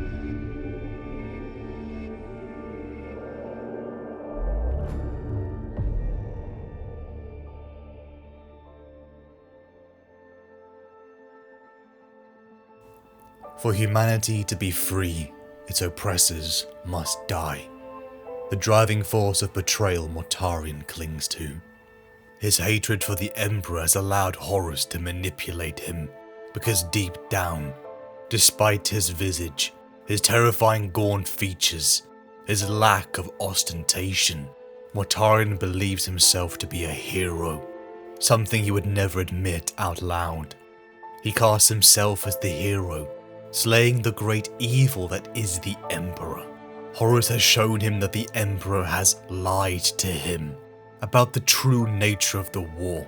He is in association with these so-called gods in order to become one himself. He can't separate this view of a father lying, oppressing, plotting. It's the scars of a life under that monster Necker. He was a tool then, and he is a tool to the Emperor now. But as this betrayal has unraveled, he has seen more how his fellow traitorous brothers use the warp for their own ends, making pacts with demons and using foul sorcery. He starts to believe that he will topple the Emperor, and then perhaps he will be forced to turn upon his brother when the end comes. And for that to happen, he needs allies. In the ashes of Prospero, he approached Jaghatai Khan, a brother like him treated as an outcast. The Death Guard and White Scars, a force that would cover each other's weaknesses. They would be unstoppable. Mortarion has always tried to solve his problems physically, as if he's trying to prove something. Like he's better than those who use sorcery.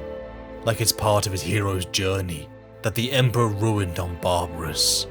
He attempts to sway Jaghatai, but the Warhawk sees through him.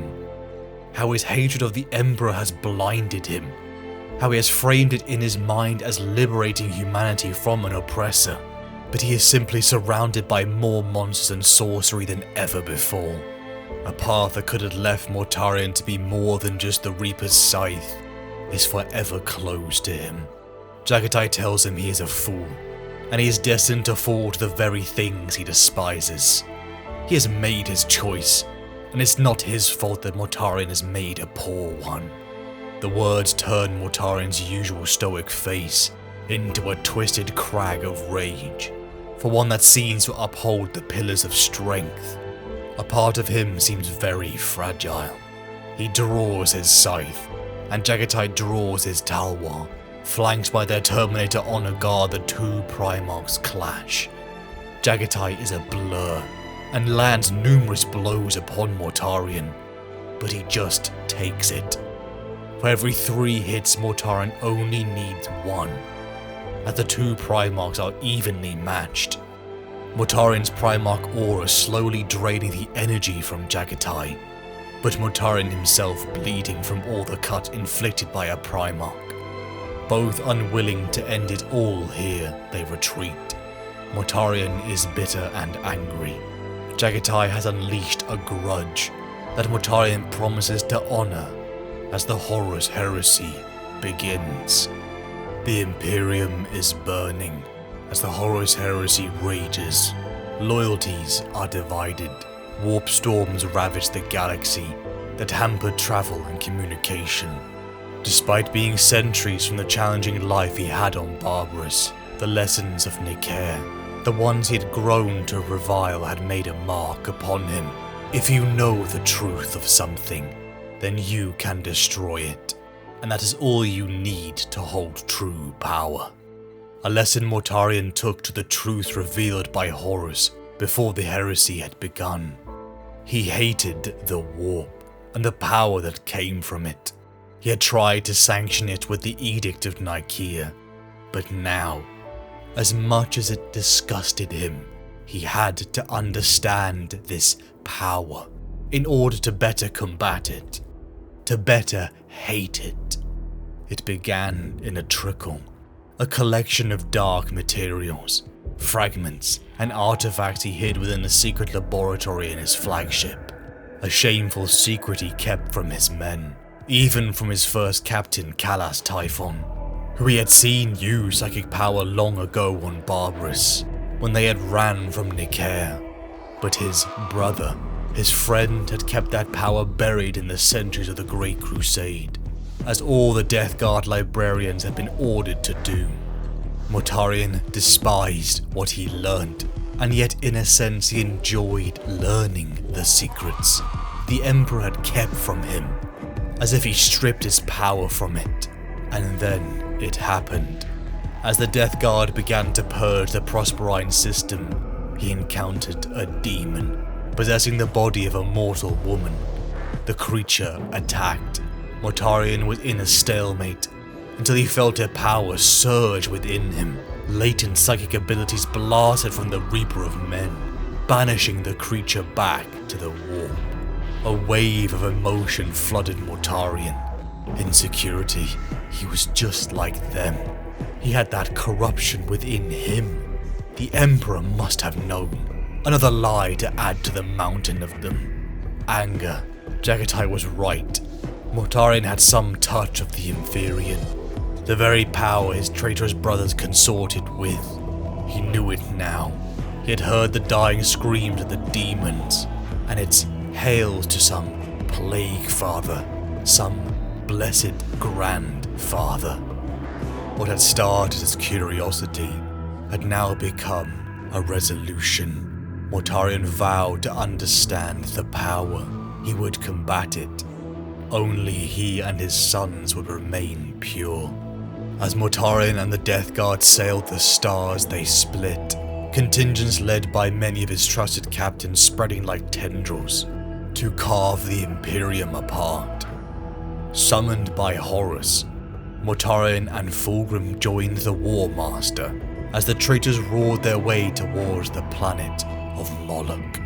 A secret was hidden upon its surface by the Emperor during the Great Crusade, one they would take from the false Emperor. Mortarion, Horus, and Fulgrim fended off an assassination attempt upon the War Master at the Battle of Dwell, finally reaching to the skies of Moloch. But after nearly a year of civil war, a tidal wave of curiosity had built up within Mortarion. His power, his knowledge of the warp was theoretical. He needed to be stronger. How would he next endure an attack from a demon? The creatures the Emperor claimed were fiction in his imperial truth. Above Moloch, Mortarion utilized his materials. He had spent a lifetime on a world where monstrous creations of rogue geneticists and spirit-channeling corpse whisperers had haunted the fog-bound crags of Barbarous, where monsters truly worthy the name were wrought into very being. But the shameful truth he had never told anyone was that he had fashioned a few of his own monsters under the tutelage of Nicaea. Ignatius Grugor, a Death Guard, the second captain long dead due to Nathaniel Garrow and the flight of the Eisenstein, was now twisted into a demon. The life-eater virus bound within him. The creatures were thinning the walls of reality. But Mortarion's experiment needed one last ingredient, a sacrifice. Reluctantly, Mortarion drew the Reaper's silence and cut down his elite death shroud in less than the blink of an eye. The demon that was Ignatius Grugor erupted into the inner sanctum of Mortarion's ship, only to be bound and captured moments later. It disgusted Mortarion. He had observed toxins and plague most of his life. He had endured the worst of it, but the mewling, psychotic, corrupted creature was by far the most disgusting thing he had ever seen. He was right to capture it, to better understand how to control and combat this abomination. It was a sacrifice for the Legion, even as he bent over the corpses of his sons and wept. He unleashed the creature upon the Imperial-held surface of Moloch, ravaging the planet and binding his dark secrets back into his vault. To the surface of Moloch, the 3 legions launched themselves, mopping up the last of Imperial resistance. The 3 Primarchs approached their target, only to be ambushed by a Raptor fire ship. The 3 demigods fought side by side, under a hail of munition that pounded their armor and the dust at their feet. Mortarion waded through the wreckage, unbroken as ever, the black blade of silence unlimbered and trailing a length of burning chain. He roared something in the heathen tongue of his homeworld as he ran towards the edge of the dome. He hurled silence like an axeman. The great Reaper blade spun and hammered into the heraldic fist upon the nearest gunship's galley. He braced his heels in the shattered dome as Mortarion hauled the chain attached to Silence's heel. The gunship lurched in the air, but the Death Lord wasn't through with it. Cannons roared from the ship, driving Mortarion back. Plates sheared from him, blood arcing in sprays.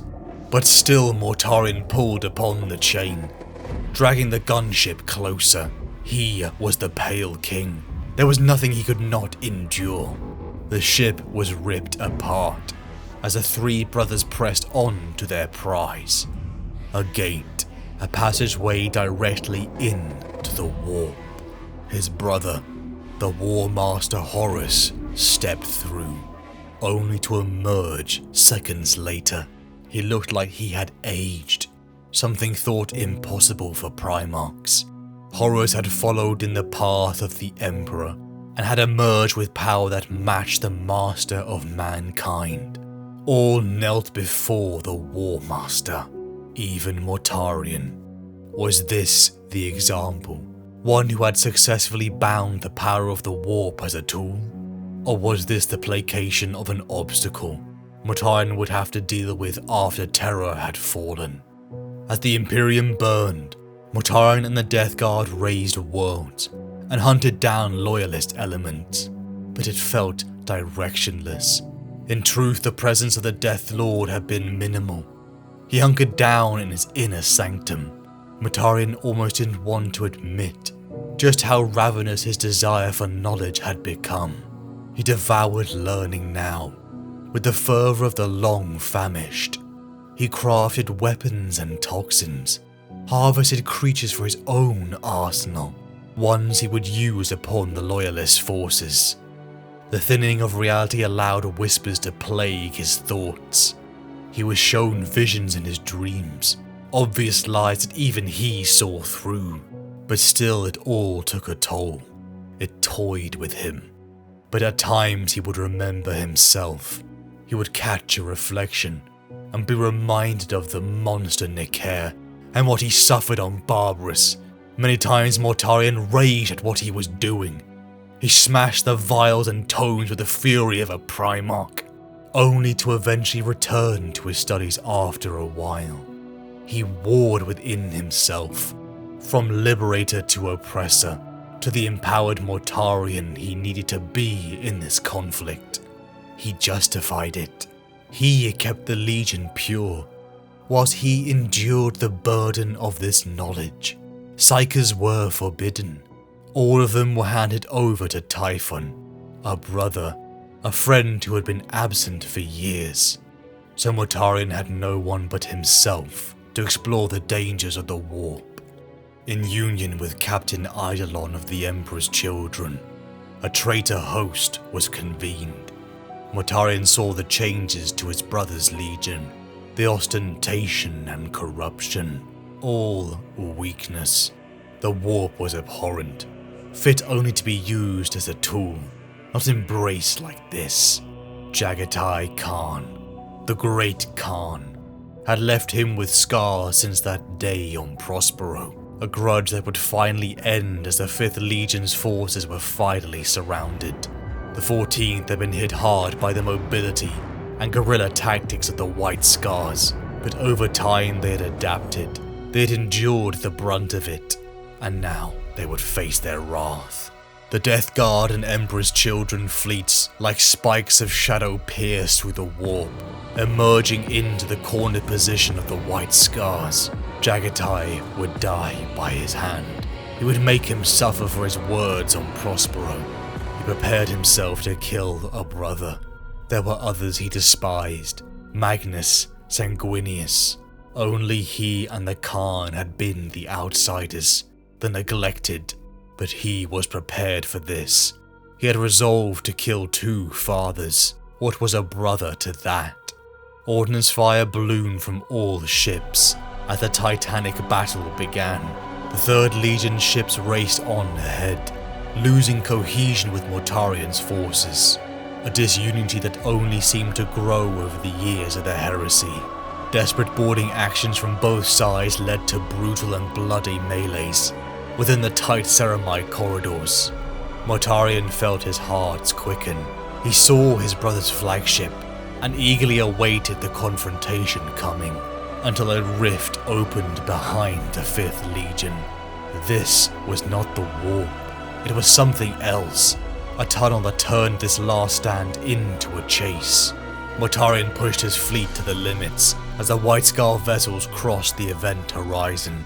This was their last chance. Assembling his death shroud, Mortarion teleported onto the bridge of Jaghatai's flagship. The twisting energies encompassed his body as he drew silence into his grip. Darkness. Mortarion and his guard fanned out, met only by the broken and abandoned. This room was empty. A trickle of unease crept down his body as he moved cautiously. "My brother," he called out, Mortarion's frustration building at the thought of his prize slipping away. Kagan was roared from the top ledges as over 100 scars leapt down to meet them. Mortarion crackled silence into life and waded straight into the hordes of legionaries. He cut them down like cattle, but still they threw themselves upon him. They fought like men possessed, eager to meet their death. The sound of their whooping cries and laughter emanating from their grills. "Why waste yourselves?" Mortarion spat, looming over their leader Torgan Khan. "Atonement at last," the smiling Khan answered back. Mortarion and the Death Shroud butchered them until there was nothing but a pile of meat and ceramite. This wasn't an assassination, it was a distraction.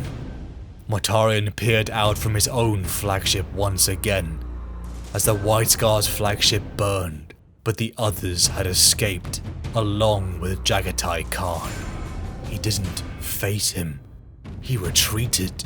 Mortarion began to smash and obliterate everything around him, as the crew of the Endurance fell silent. Another failure. He could almost see the pitiful looks in his brother's eyes when he returned to them. The Heresy had denied him the victory he sought. Whilst his brothers languished in their corruption, his legion was pure. He swore to himself to leave this sector and take his place at Horus's side. Only he had the right to spearhead the last play, the destruction of Terra. Only his legion deserved it. Mortarion sent out the call for all elements of the 14th to converge into one. No more disunity, as he sent a personal request, summoning Kalas Typhon. The Heresy had changed Mortarion. He sat above the world of Nyx. The cries from a million throats, the ceaseless cacophony of it, now fatigued him. He had long since become jaded with the pleas of those he killed, be they babbling streams of words of the doomed, the foolish and furious curses of the fatally enraged, or the endless, irritating wail of those who wept brokenly. He had truly become numb to the suffering of mortal men. It no longer tugged at his heart like it did on Barbarous. Am I a tool? The thought came unbidden. The Legion was assembling before the final stroke, the siege of Terra. But was Horus using him just as the Emperor did? Mortarion strode through the crumbling and burning ruins of the world of Nyx, striding towards the throne room. A tank filled with the remnants of what could barely be called human, stuffed with cables and floating chemicals. Ostentation was everywhere. Were these the people he was supposed to hand the Imperium over to? When he and his brothers had won the war, Psychers emerged from behind this lord, and Mortarion and his death shroud rushed forward. Mortarion had silence raised, the anticipation of killing a tyrant stolen as a teleportation flare boomed. First Captain Calas Typhon emerged into the chamber and stole the kill. Mortarion had many brothers, but only one true one. The man who had been by his side on Barbarous, the one he had saved. Calas Typhon. He respected him. He valued his counsel highly, as one who could cut to the truth. One who would treat him as an equal. But his disappearance since the Heresy started, his disobedience had finally irritated him too much. Typhon looked at his brother, his Primarch. He could taste the psychic stain in the air around him, the spore left behind by deliberate contact with the warp. For all Mortarion's hatred of the Immaterium and the force that swam in its depths, he had seemingly willingly exposed himself to such powers. Typhon had spoken to the chattering menaces and monsters in ghostly places, hearing rumors of how the Reaper of Men had defied his own revulsion to satiate his desire for knowledge. After all, knowledge is power. Perhaps the reward was so much sweeter because he despised it so. Barbarous was gone, Typhon told him. Destroyed by the lion. It was a bitter pill to swallow, but in a way Mortarion felt glad it was destroyed. For all it had forged him and the Death Guard, he hated it. The Legion were his chosen family, and they were here, and that was all that mattered. Upon personal request from Calas Typhon, Mortarion joined him upon the Terminus Est, Typhon's ship. A show of unity for the combined Legion now heading towards Horus, and then Terra. From the ship's throne, Mortarion led the cohort of ships into the opening maw. A tear into the warp uncurled as the Death Guard entered, but immediately spikes of unusual energies flowed over the fleet. Many of the mortal crew screamed in agony. Something was wrong. Weakness, Mortarion thought. Looking upon them, he conferred with his captains. Sabotage, maybe. His eyes flickered to Typhon, who asked permission to investigate. A pang of mistrust touched Mortarion. Something was different about his brother. He looked paler, sickly somehow, but he crushed it. He had to trust him. After everything they had been through, they were the sons of the overlords, the outsiders. They'd always had each other's back. After not long, Typhon returned, barging into Mortarion's chambers in a manner not befitting of a subordinate. The first captain presented the perpetrators, the navigators. They were the source of the strange energies. They were plotting on decimating the Legion into the heart of a star. They had betrayed them and were in communication with Terra. Typhon executed the protesting navigators before anyone could utter a defense. "Have you lost all reason?" Mortarion bellowed. "Do you realize what you have done?" Mortarion's shock was replaced with anger as he lifted Typhon by his gorget. He was so close to striking him, but Typhon protested. He had saved them. They were not lost in the void. He and his brotherhood could finish the task. Mortarion thought he could hear a buzz on the edge of his perception.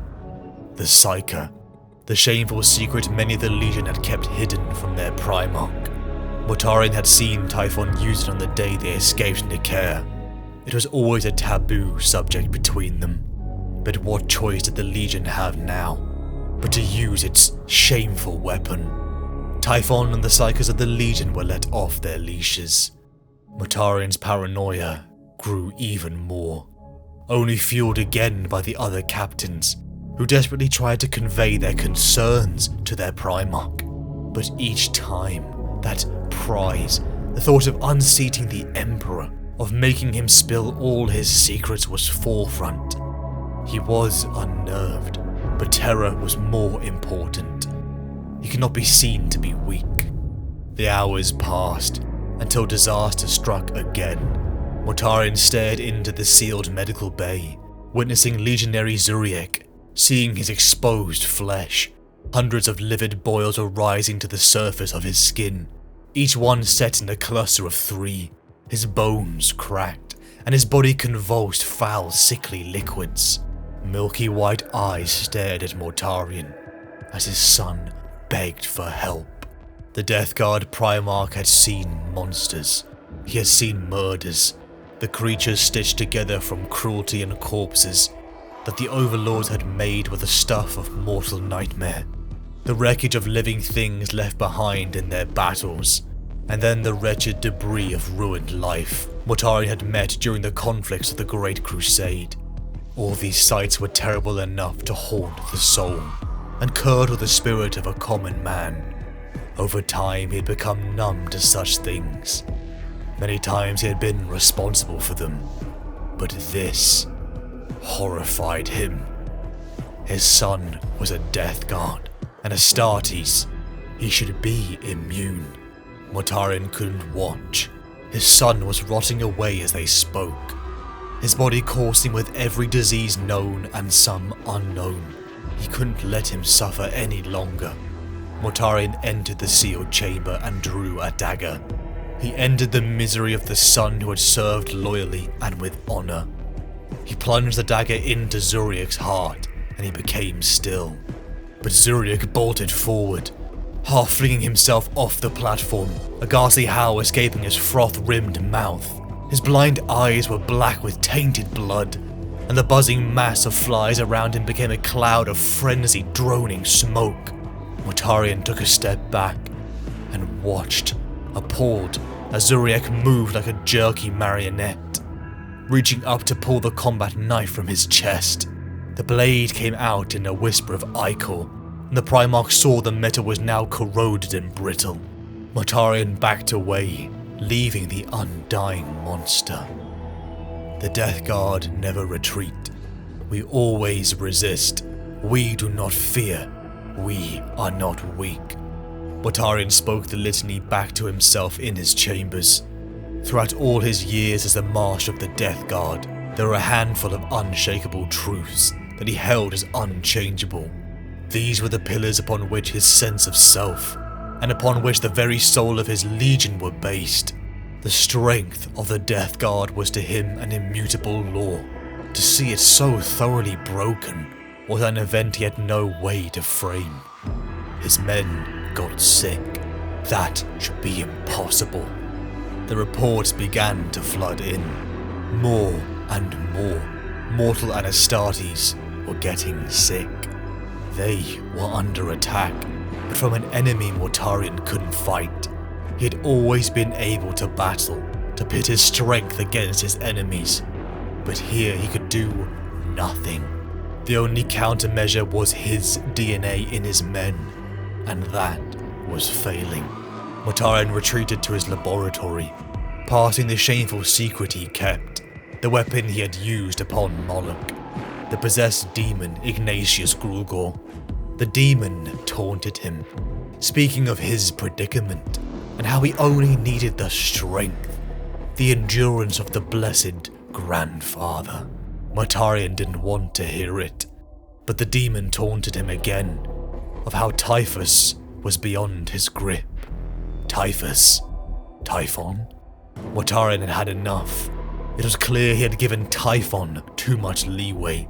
The demon offered his oath as Mortarion stalked away. He was dragging them out of the warp no matter what, and if Typhon tried to stop him, he would kill him. With conviction, Mortarion strode through the Terminus Est. All around him were the sick and diseased, spreading onto the entire Legion. But worst of all, the corruption had begun to take hold on him. Mortarion's sense of self had always been strength, and if he reached inside, he could feel the battle being fought in his bloodstream. It sickened him to admit he too was tainted. Mortarion and his death shroud burst into the Ashapathic choir room. He ordered Typhon to bring them out of the warp or to die. Don't you see the truth, Reaper? We cannot die in this place, Typhon replied.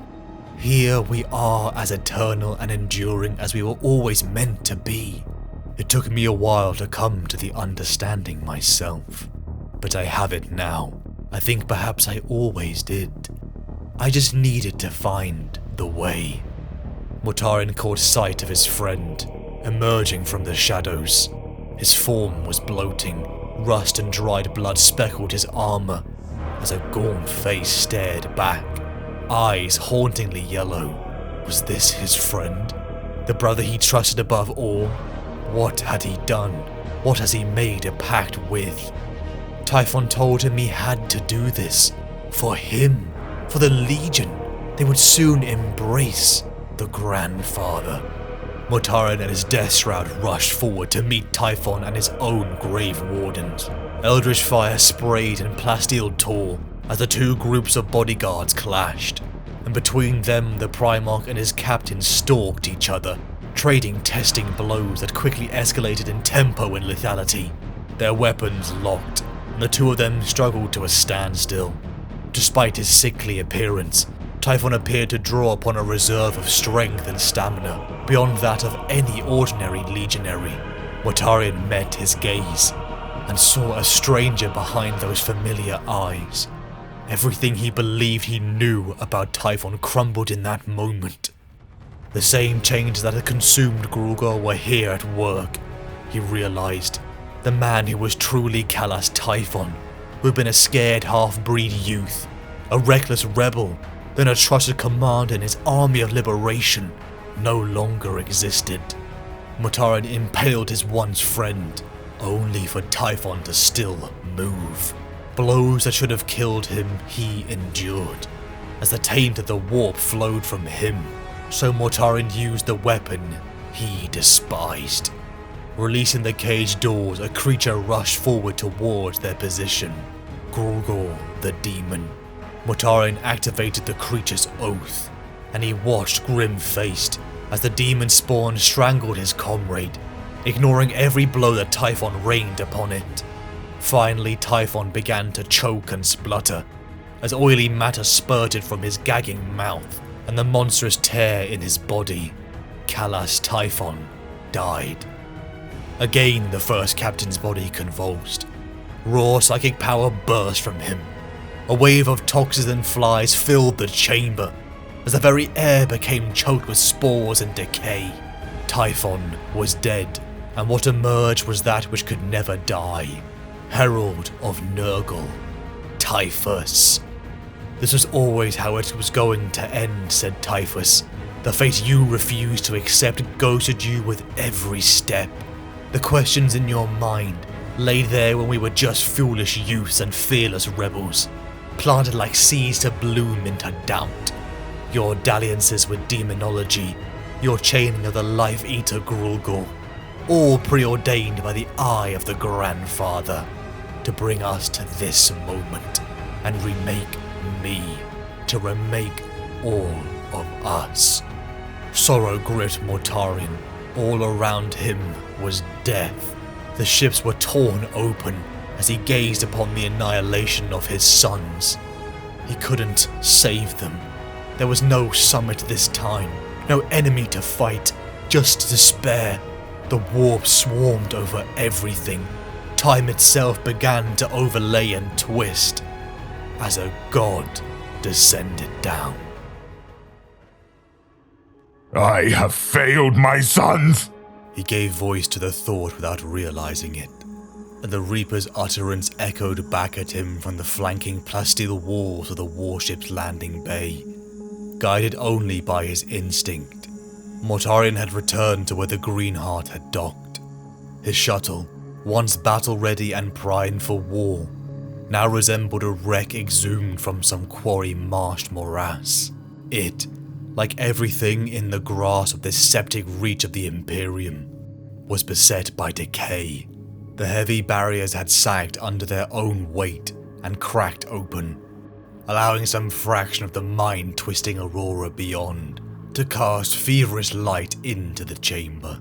In any other circumstance, Mortarion would have expected the bay to suffer explosive decompression, but then this was the warp, and he was learning that nothing in this place mirrored the laws of the universe he had been born into. The wild glow of the Imperium beckoned him. Out there was the source of his torment, he reasoned. Out there was where the forces corrupting his legion had gathered. Out there was the end point. Mortarion pulled back the hood over his pallid face and cast it away, staring that madness in the eye, gathering his strength to step through and confront the truth. His boots rang with the strange echoes as he advanced. The hull of the Terminus Est ranged away from him on all sides, the metal shifting and altering, growing like weeds. The other craft in the fleet hung around him as tarnished ornaments, tethered to a screaming sky of raw, inchoate force. Writhing colours made of delusion and impossible horizons folded away into infinity. But there was one unchanging constant. Mortarion saw the sketch of what might be a god's face, upon the form of 3 glaring eyes in a forbidden triad. It was grit by the truth that it had been waiting an eternity for this moment to come. Unbidden, the Reaper of Men's black and total despair took physical form around him, in a cloak as dark and hollow as the void between stars. The war in his blood seethed, burning him from within, and here, Mortarion's hate and misery, every last iota of his rage and melancholy, took shape in a single demand as he bellowed into the warp. It was a cry of pure frustration, a spear hurled towards cruel fate and everyone who had ever condescended to name themselves as his father. What do you want from me? When the answer came, the buzzing timbre and the distant, papery touch of the voice on his flesh was familiar to him. Defiance alone is not enough. Mortarion's heart seized in his chest. He recalled the first time he believed death was upon him, upon the blighted crags of Barbarous, and the moment his deepest despair had first showed itself. He failed that day, betrayed his promise to his kindred and his world. He had fallen while another stepped in to take the glory that had been rightly his, and the shame of it had never dimmed. Then, the unfinished words were left incomplete, but now they were spoken in full, and the truth the Reaper of Men did not wish to face was made undeniable. To defeat death, you must become it. To endure beyond all, you must submit. If you wish to be granted deliverance from your agony, you must surrender your soul. I remember. Do I? Is anything in this place real? 2 parts of Mortarion's spirit warred, decay against defiance, submission versus rebellion, the future battling the past. The vast and terrible shape hove closer, taking on definition. The form of it was Protean, a huge colony creature of writhing viral clades, given dimension and singularity. It reached out for him, a colossal, leprous claw with 3 talons spreading wide to envelop Mortarion's sight. Upon the degenerated skin of it was the Triad sigil, repeating over and over in fractal profusion, the same as the cluster of boils that manifested the Primarch's exposure to the Chimera virus. My champion, I will give you all you wish. A dominion of your own that can be shaped to your will. You will be what you always wanted to be. All you need do is take the mark. Take it and swear loyalty. Out past the rusting dock cradle, where Greenheart's creaking space frame lay suspended. Swear your loyalty to me. bowed down upon one knee. Mortarion could not hold his gaze towards the black, blasted mud of Barbarous, and he looked up into the shining eyes of the newcomer. The stranger's words seemed to stop the passage of time. An aura of power, vast and barely contained, crackled about him. He looked into Mortarion's eyes and saw into the murky depths of his soul, to the lost and forgotten places within the Reaper of Men, kept hidden even from himself. Mortarion's jaw stiffened. He did not want to be an open book. He did not want to Give your fealty to the Grandfather. Bowed down upon one knee, Mortarion could not hold his gaze towards the rusted, broken steel of the Terminus Est, and he looked up into the menacing eyes of the great entity that swallowed the wild sky. The god thing's utterance made the strings of reality hum and resonate. A dark ether of corruption was falling like thick sleet, thickening the space around him. The entity called itself the Grandfather, filled Mortarion's lungs with the spores of living death, and opened him up from within, teasing apart sealed spaces to find the rich meat of his unseen fears and his most secret hopes. Mortarion's fists clenched. He could feel his soul stripped bare. There was... You have chosen the only path you can. You have chosen the only path you can, said his father, said the Grandfather. You are my son. You are my champion. And I have waited so very long for you. And this day's dawning has been long awaited. You are my son. You are my champion. And I have waited so very long for you, and this day's dawning has been long awaited. Time and moment, past and present, the futures of them crumbled and turned into sand, smothering Mortarion in the Elsewhen. He was there on Barbarous, and it was decades gone, and he was here in the utter insanity of the Immaterium, together and separated, divided and merging. His father, the Emperor of Mankind, his patron, the Lord of Decay, Nurgle beckoned him, offering Mortarion what he could not refuse. His oath and his honor forbade him from taking any oath from this moment forward. He had sworn to bend the knee to the stranger at the lodge if he could not defeat the High Overlord, and he had vowed to protect his gene sons and his legion beyond all else. Mortarion struggled, frantically trying to grasp the truth and the lies, desperate to separate the ragged, deathly present from the echoing, ashen past. Which was his reality, or were all things true? What price is an oath given in madness? What do you want, my son? What do you want, my champion? The voices merged into a single titanic reverberation, through his bones and physical form, into the bounds of the turbulent and unique psyche. I want to endure. Then rise. Rise, Mortarion. There is a brotherhood awaiting you out in the stars, the like of which you cannot comprehend. And with it, a purpose that will illuminate the galaxy, a crusade upon which your name will be etched into eternity. Then rise. Rise as a prince born of death. Vengeance awaits you in the realm of men, and with it the blackest, most dire purpose. A slaughter by which your name will be feared until the last human soul fades to entropy. Mortarion said the vow without reservation then.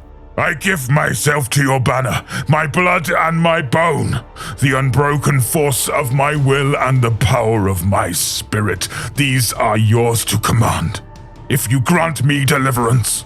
His hand found the damaged, crackled blade of his war scythe, and he gripped it hard enough to cut metal and draw blood. By this I so swear. He looked down and saw the transformation take hold of him. A force of immeasurable mutational power crashed through his physical form and overwhelmed the pitiful limit of flesh and blood. Mortarion tore away, rising to his feet, changing with each heartbeat. From his spine burst pestilent, insectile wings that quivered and crackled with new change. His soul soaked in the corrupting energy, dying and living, reborn and obliterated. The flesh across his gaunt features pulled tight, dragging his mouth into a rictus grin. The smile of death itself. He would endure.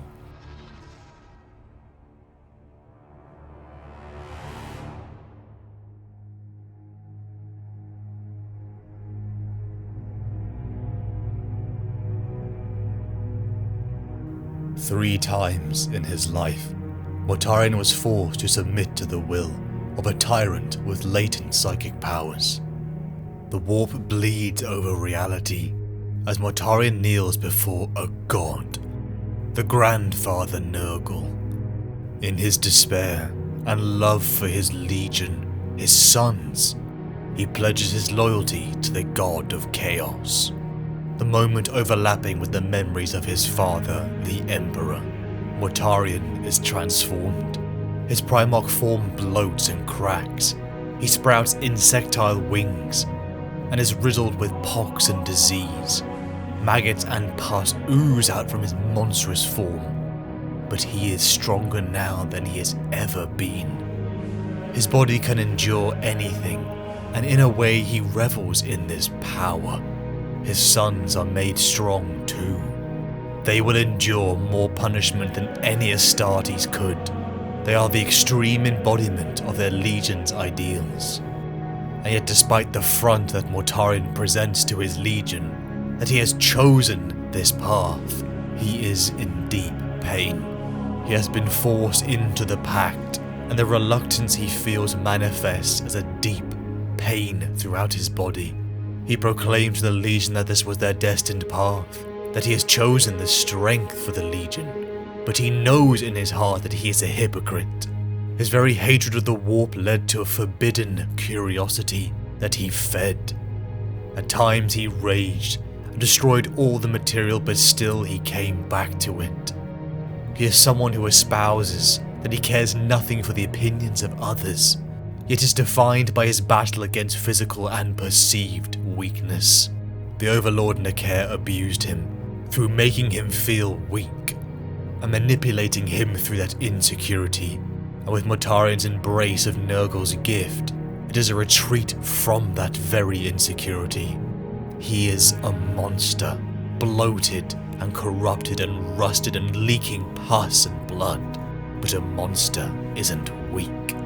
But he's most defined by his ultimate failure, something during the Great Crusade Horus remarked on. Liberation is not just the destruction of the oppressor. We can't replace one tyranny with another. Mortarion has thought himself a hero, one who slays the villain in his hero's journey. But here that journey ends. He's never built anything to replace what he has destroyed.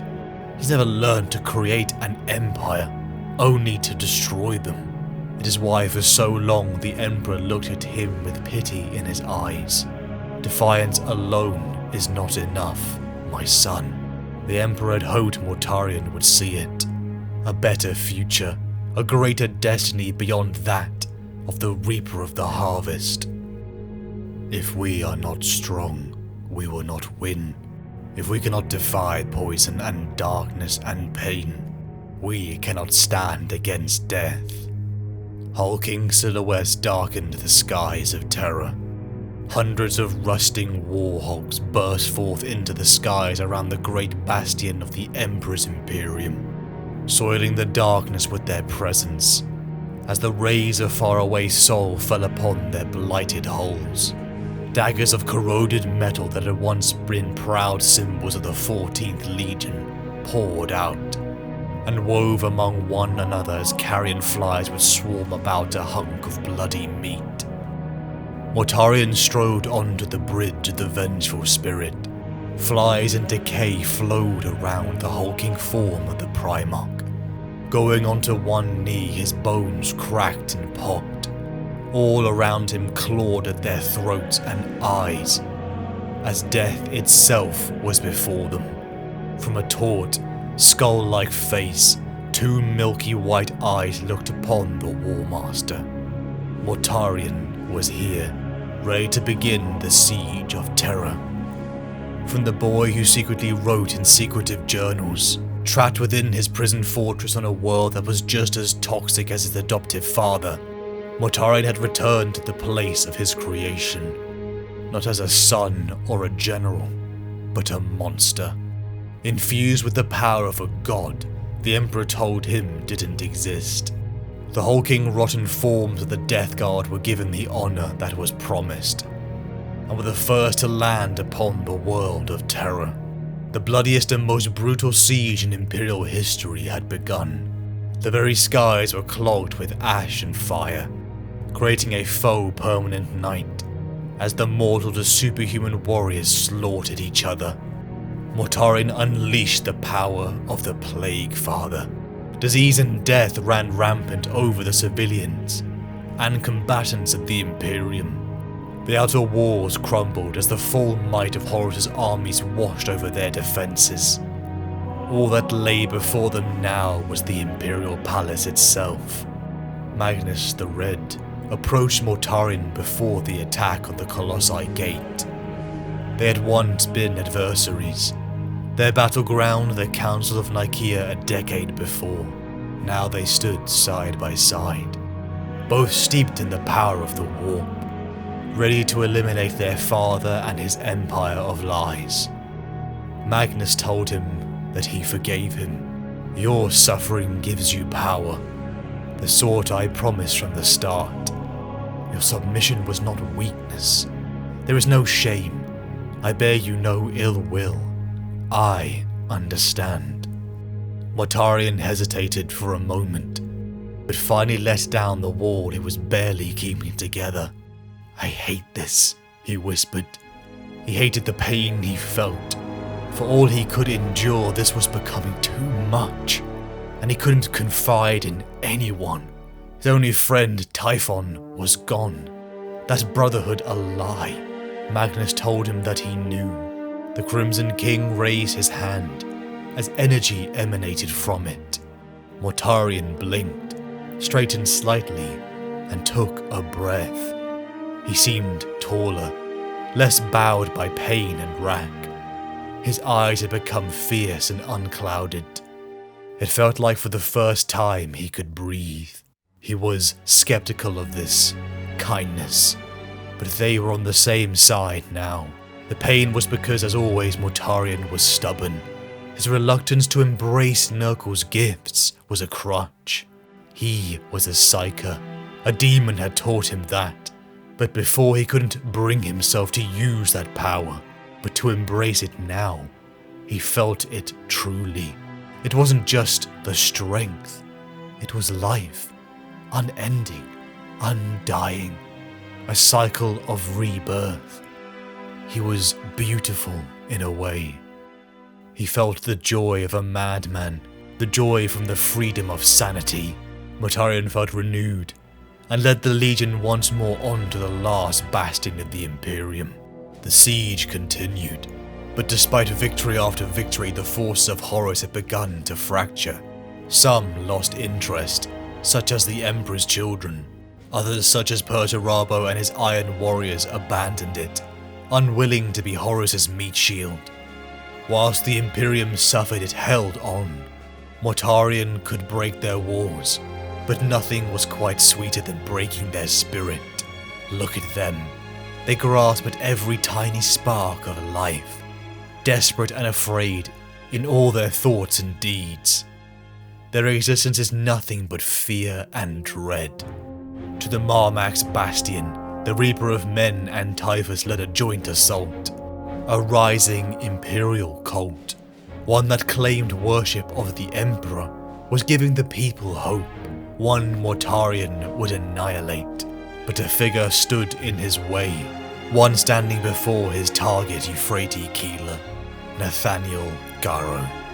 The captain of the Death Guard had been a prize Mortarion regretted losing since Istvan III. A man of honor, one who could be trusted unlike the snakes he was surrounded by, such as Typhus.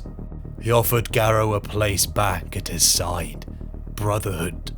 Mortarion wanted to see him take the choice, to kneel as he did. He offered the poisoned cup, the Legion tradition, one they had shared decades ago. But Garrow refused. He drew his sword Libertas and lunged at his gene father. Mortarion toyed with him. His strength and endurance was far beyond what he was before. To be in his very presence it caused flesh to rot. But Mortarion underestimated the will of Garrow and took a wound. No, this was meant to be his humiliation. Mortarion, enraged, summoned a host of flies. If Garrow wouldn't serve willingly, then he would puppet his body for him. Garrow began to splutter and falter, until a glowing light filled him. The Gene Sun was renewed, and desperately attacked Mortarion again, only to be impaled upon silence. The body of Garrow slid down the blade as Mortarion stared at him. He was weak. The gifts of Nurgle would have made him survive this. How could he deny this bounty? With the last of his strength, Garrow thrust the broken blade of Libertas into Mortarion's neck. The demon Primarch howled as he felt the sensation of burning score his body. He flung the corpse of Garrow to the ground. Mortarion was victorious, but the wound Garrow had inflicted weakened him, weakened the tether of his immortal demon Primarch form to the material universe. In the wake of Garrow's death, Mortarion vowed to break the Defenders. The very presence of him and his legion created a miasma of dread, one that had built up over the months of the siege. It drained the mortal defenders of the Imperial Palace, many being driven to madness or succumbing to defeat in their minds. Mortarion was gifted the spaceport and fortified his position, overlooking the Imperial Palace. The assault was close at hand, but there was an obstacle. Typhus, herald and favoured of the god Nurgle, but yet also a traitor to Mortarion personally. Before the Legion, the bloated creatures projected a united front, but underneath a war of influence brewed between them. Mortarion was his Primarch, the strongest weapon in Nurgle's arsenal. But Typhus's rebellious nature that led to their very corruption had only grown. Many times he openly defied Mortarion. The Death Lord projected a sense that he had embraced the Grandfather's blessing, that it was his will to lead the Legion down this path. A contested view from Typhus, who claimed that it was him who brought the Legion into Nurgle's embrace. Mortarion impatiently awaited the unification of Typhus's forces for the final push, but he saw what was coming on the horizon. Through the scarred black night of Terra, illuminated only by ordnance and fire, the Imperium was sallying. The white scars and a legion of Imperial tanks plummeted towards the Lion's Gate spaceport. Jaghatai Khan was coming. The white scars worked in pacts, taking 2 of them to put down even one enlarged Death Guard.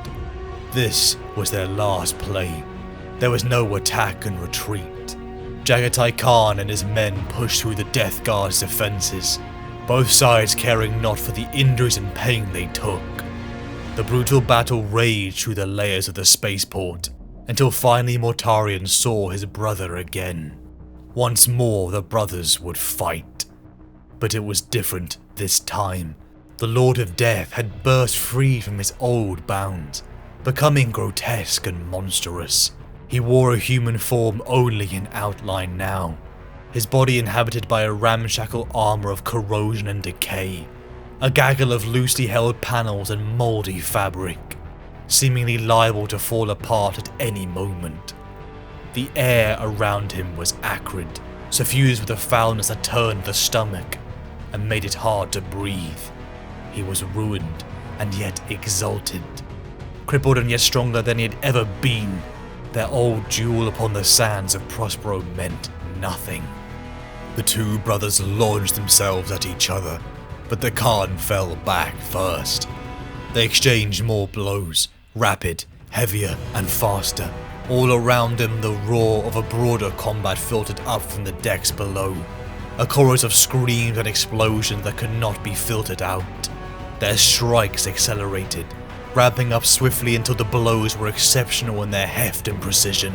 Again, Mortarion sped up, his old solitary replaced by a phasing, shifting, demonic velocity. The whistling arcs of his scythe hissed with unearthly voices, wounding the atmosphere itself even as the Khan ducked away from its lacerated edge. When that warp-forged steel connected, the impact was bone-breaking, mind-jarring, a collision of dimensions as much as solid matter. It was clear Mortarion utterly outmatched the Khan, his demon Primarch's monstrous strength overpowering him. But Jaghatai began to talk. Lost your footing, as well as your judgment? You are already defeated. You have become what you hated. The two brothers kept swinging. They were out in the open.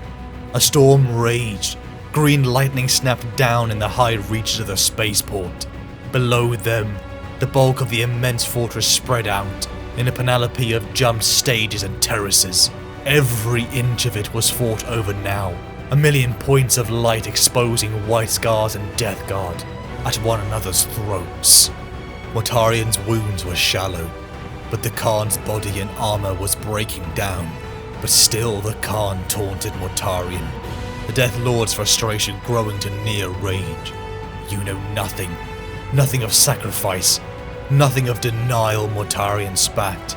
You were the spoiled child, whining about the need for structure as the rest of us built an empire.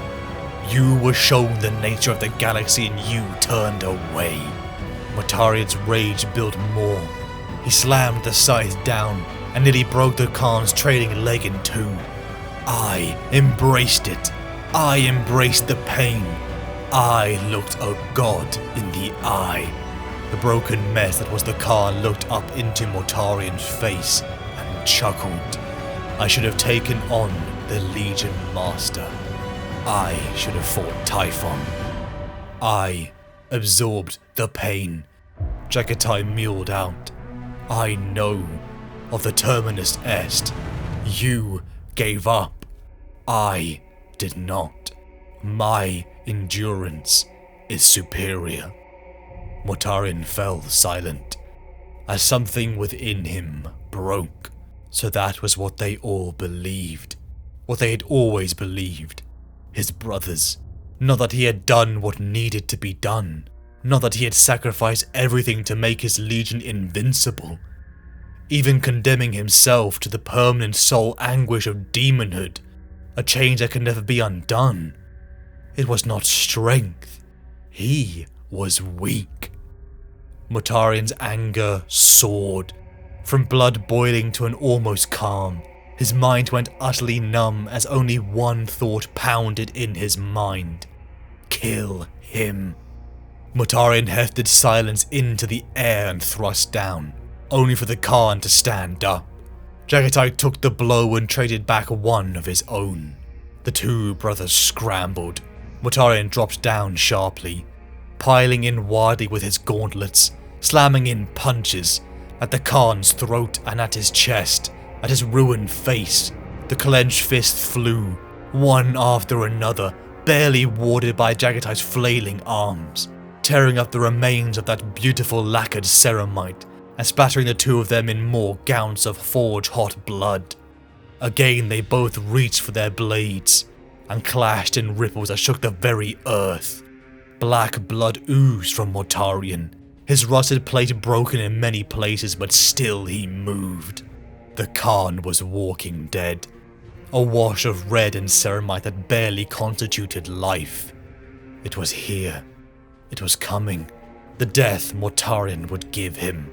the Khan was going to die. He would kill his sons, and then march upon the palace itself. He would drag their father from the throne, make him spill his secrets, his knowledge, and then it would all be his. But still Jaghatai chuckled. A cold tempering of his rage flooded Mortarion, as still to his shock, his brother stood. Mortarion was still the greater of them. He was still the stronger, the more steeped in preternatural gifts, but now all he felt was doubt, rocked by the remorseless fury of one who had never been self-doubting, self-regarding and unreliable. All Mortarion could see just then was one who wished to kill him, who would do anything, sacrifice anything, fight himself beyond physical limits, destroy his own body, his own hearts, his own soul. Mortarion shuddered to look within, to realize that he, the Reaper of Men, Primarch of the Death Guard, paled before this endurance. To defeat death, you must become it.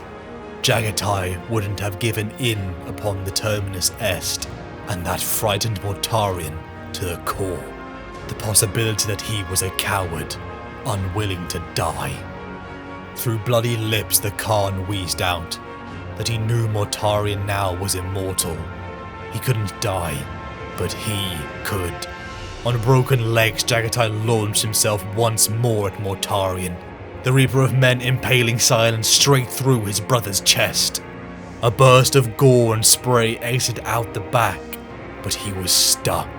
The Khan pulled himself down the blade.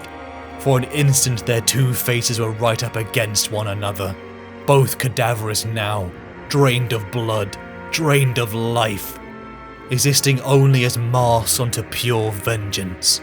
All their majesty was stripped away. It took only a split second. Mortarion's eyes went wide, realizing he couldn't wrench his brother away in time. The Khan's eyes narrowed. He snapped his dao across, severing Mortarion's neck cleanly in an explosion of black bile. Mortarion howled as his soul was banished back into the warp. Awakening within the Garden of Nurgle, he came to the horrifying realization that he again had failed, unable to re-emerge back into the material universe before Terra would have fallen. Mortarion's hate and rage was so apocalyptic.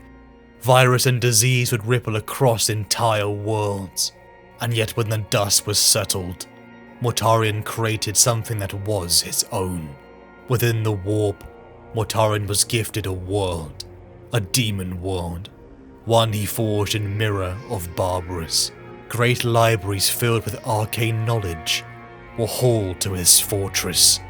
Entire populations hid in the valleys from the cruel overlord at the peak. The Liberator, the savior of Barbarous, father to a legion, teacher of strength and endurance, was dead, consumed by the hypocrite that parodied the flesh of a man who once despised those who sought to abuse humanity. He lived out the fantasy, a destiny where he was victorious upon the peak, and yet he only replaced one tyranny with another. Mortarion had gazed into the abyss of the warp, and he blinked.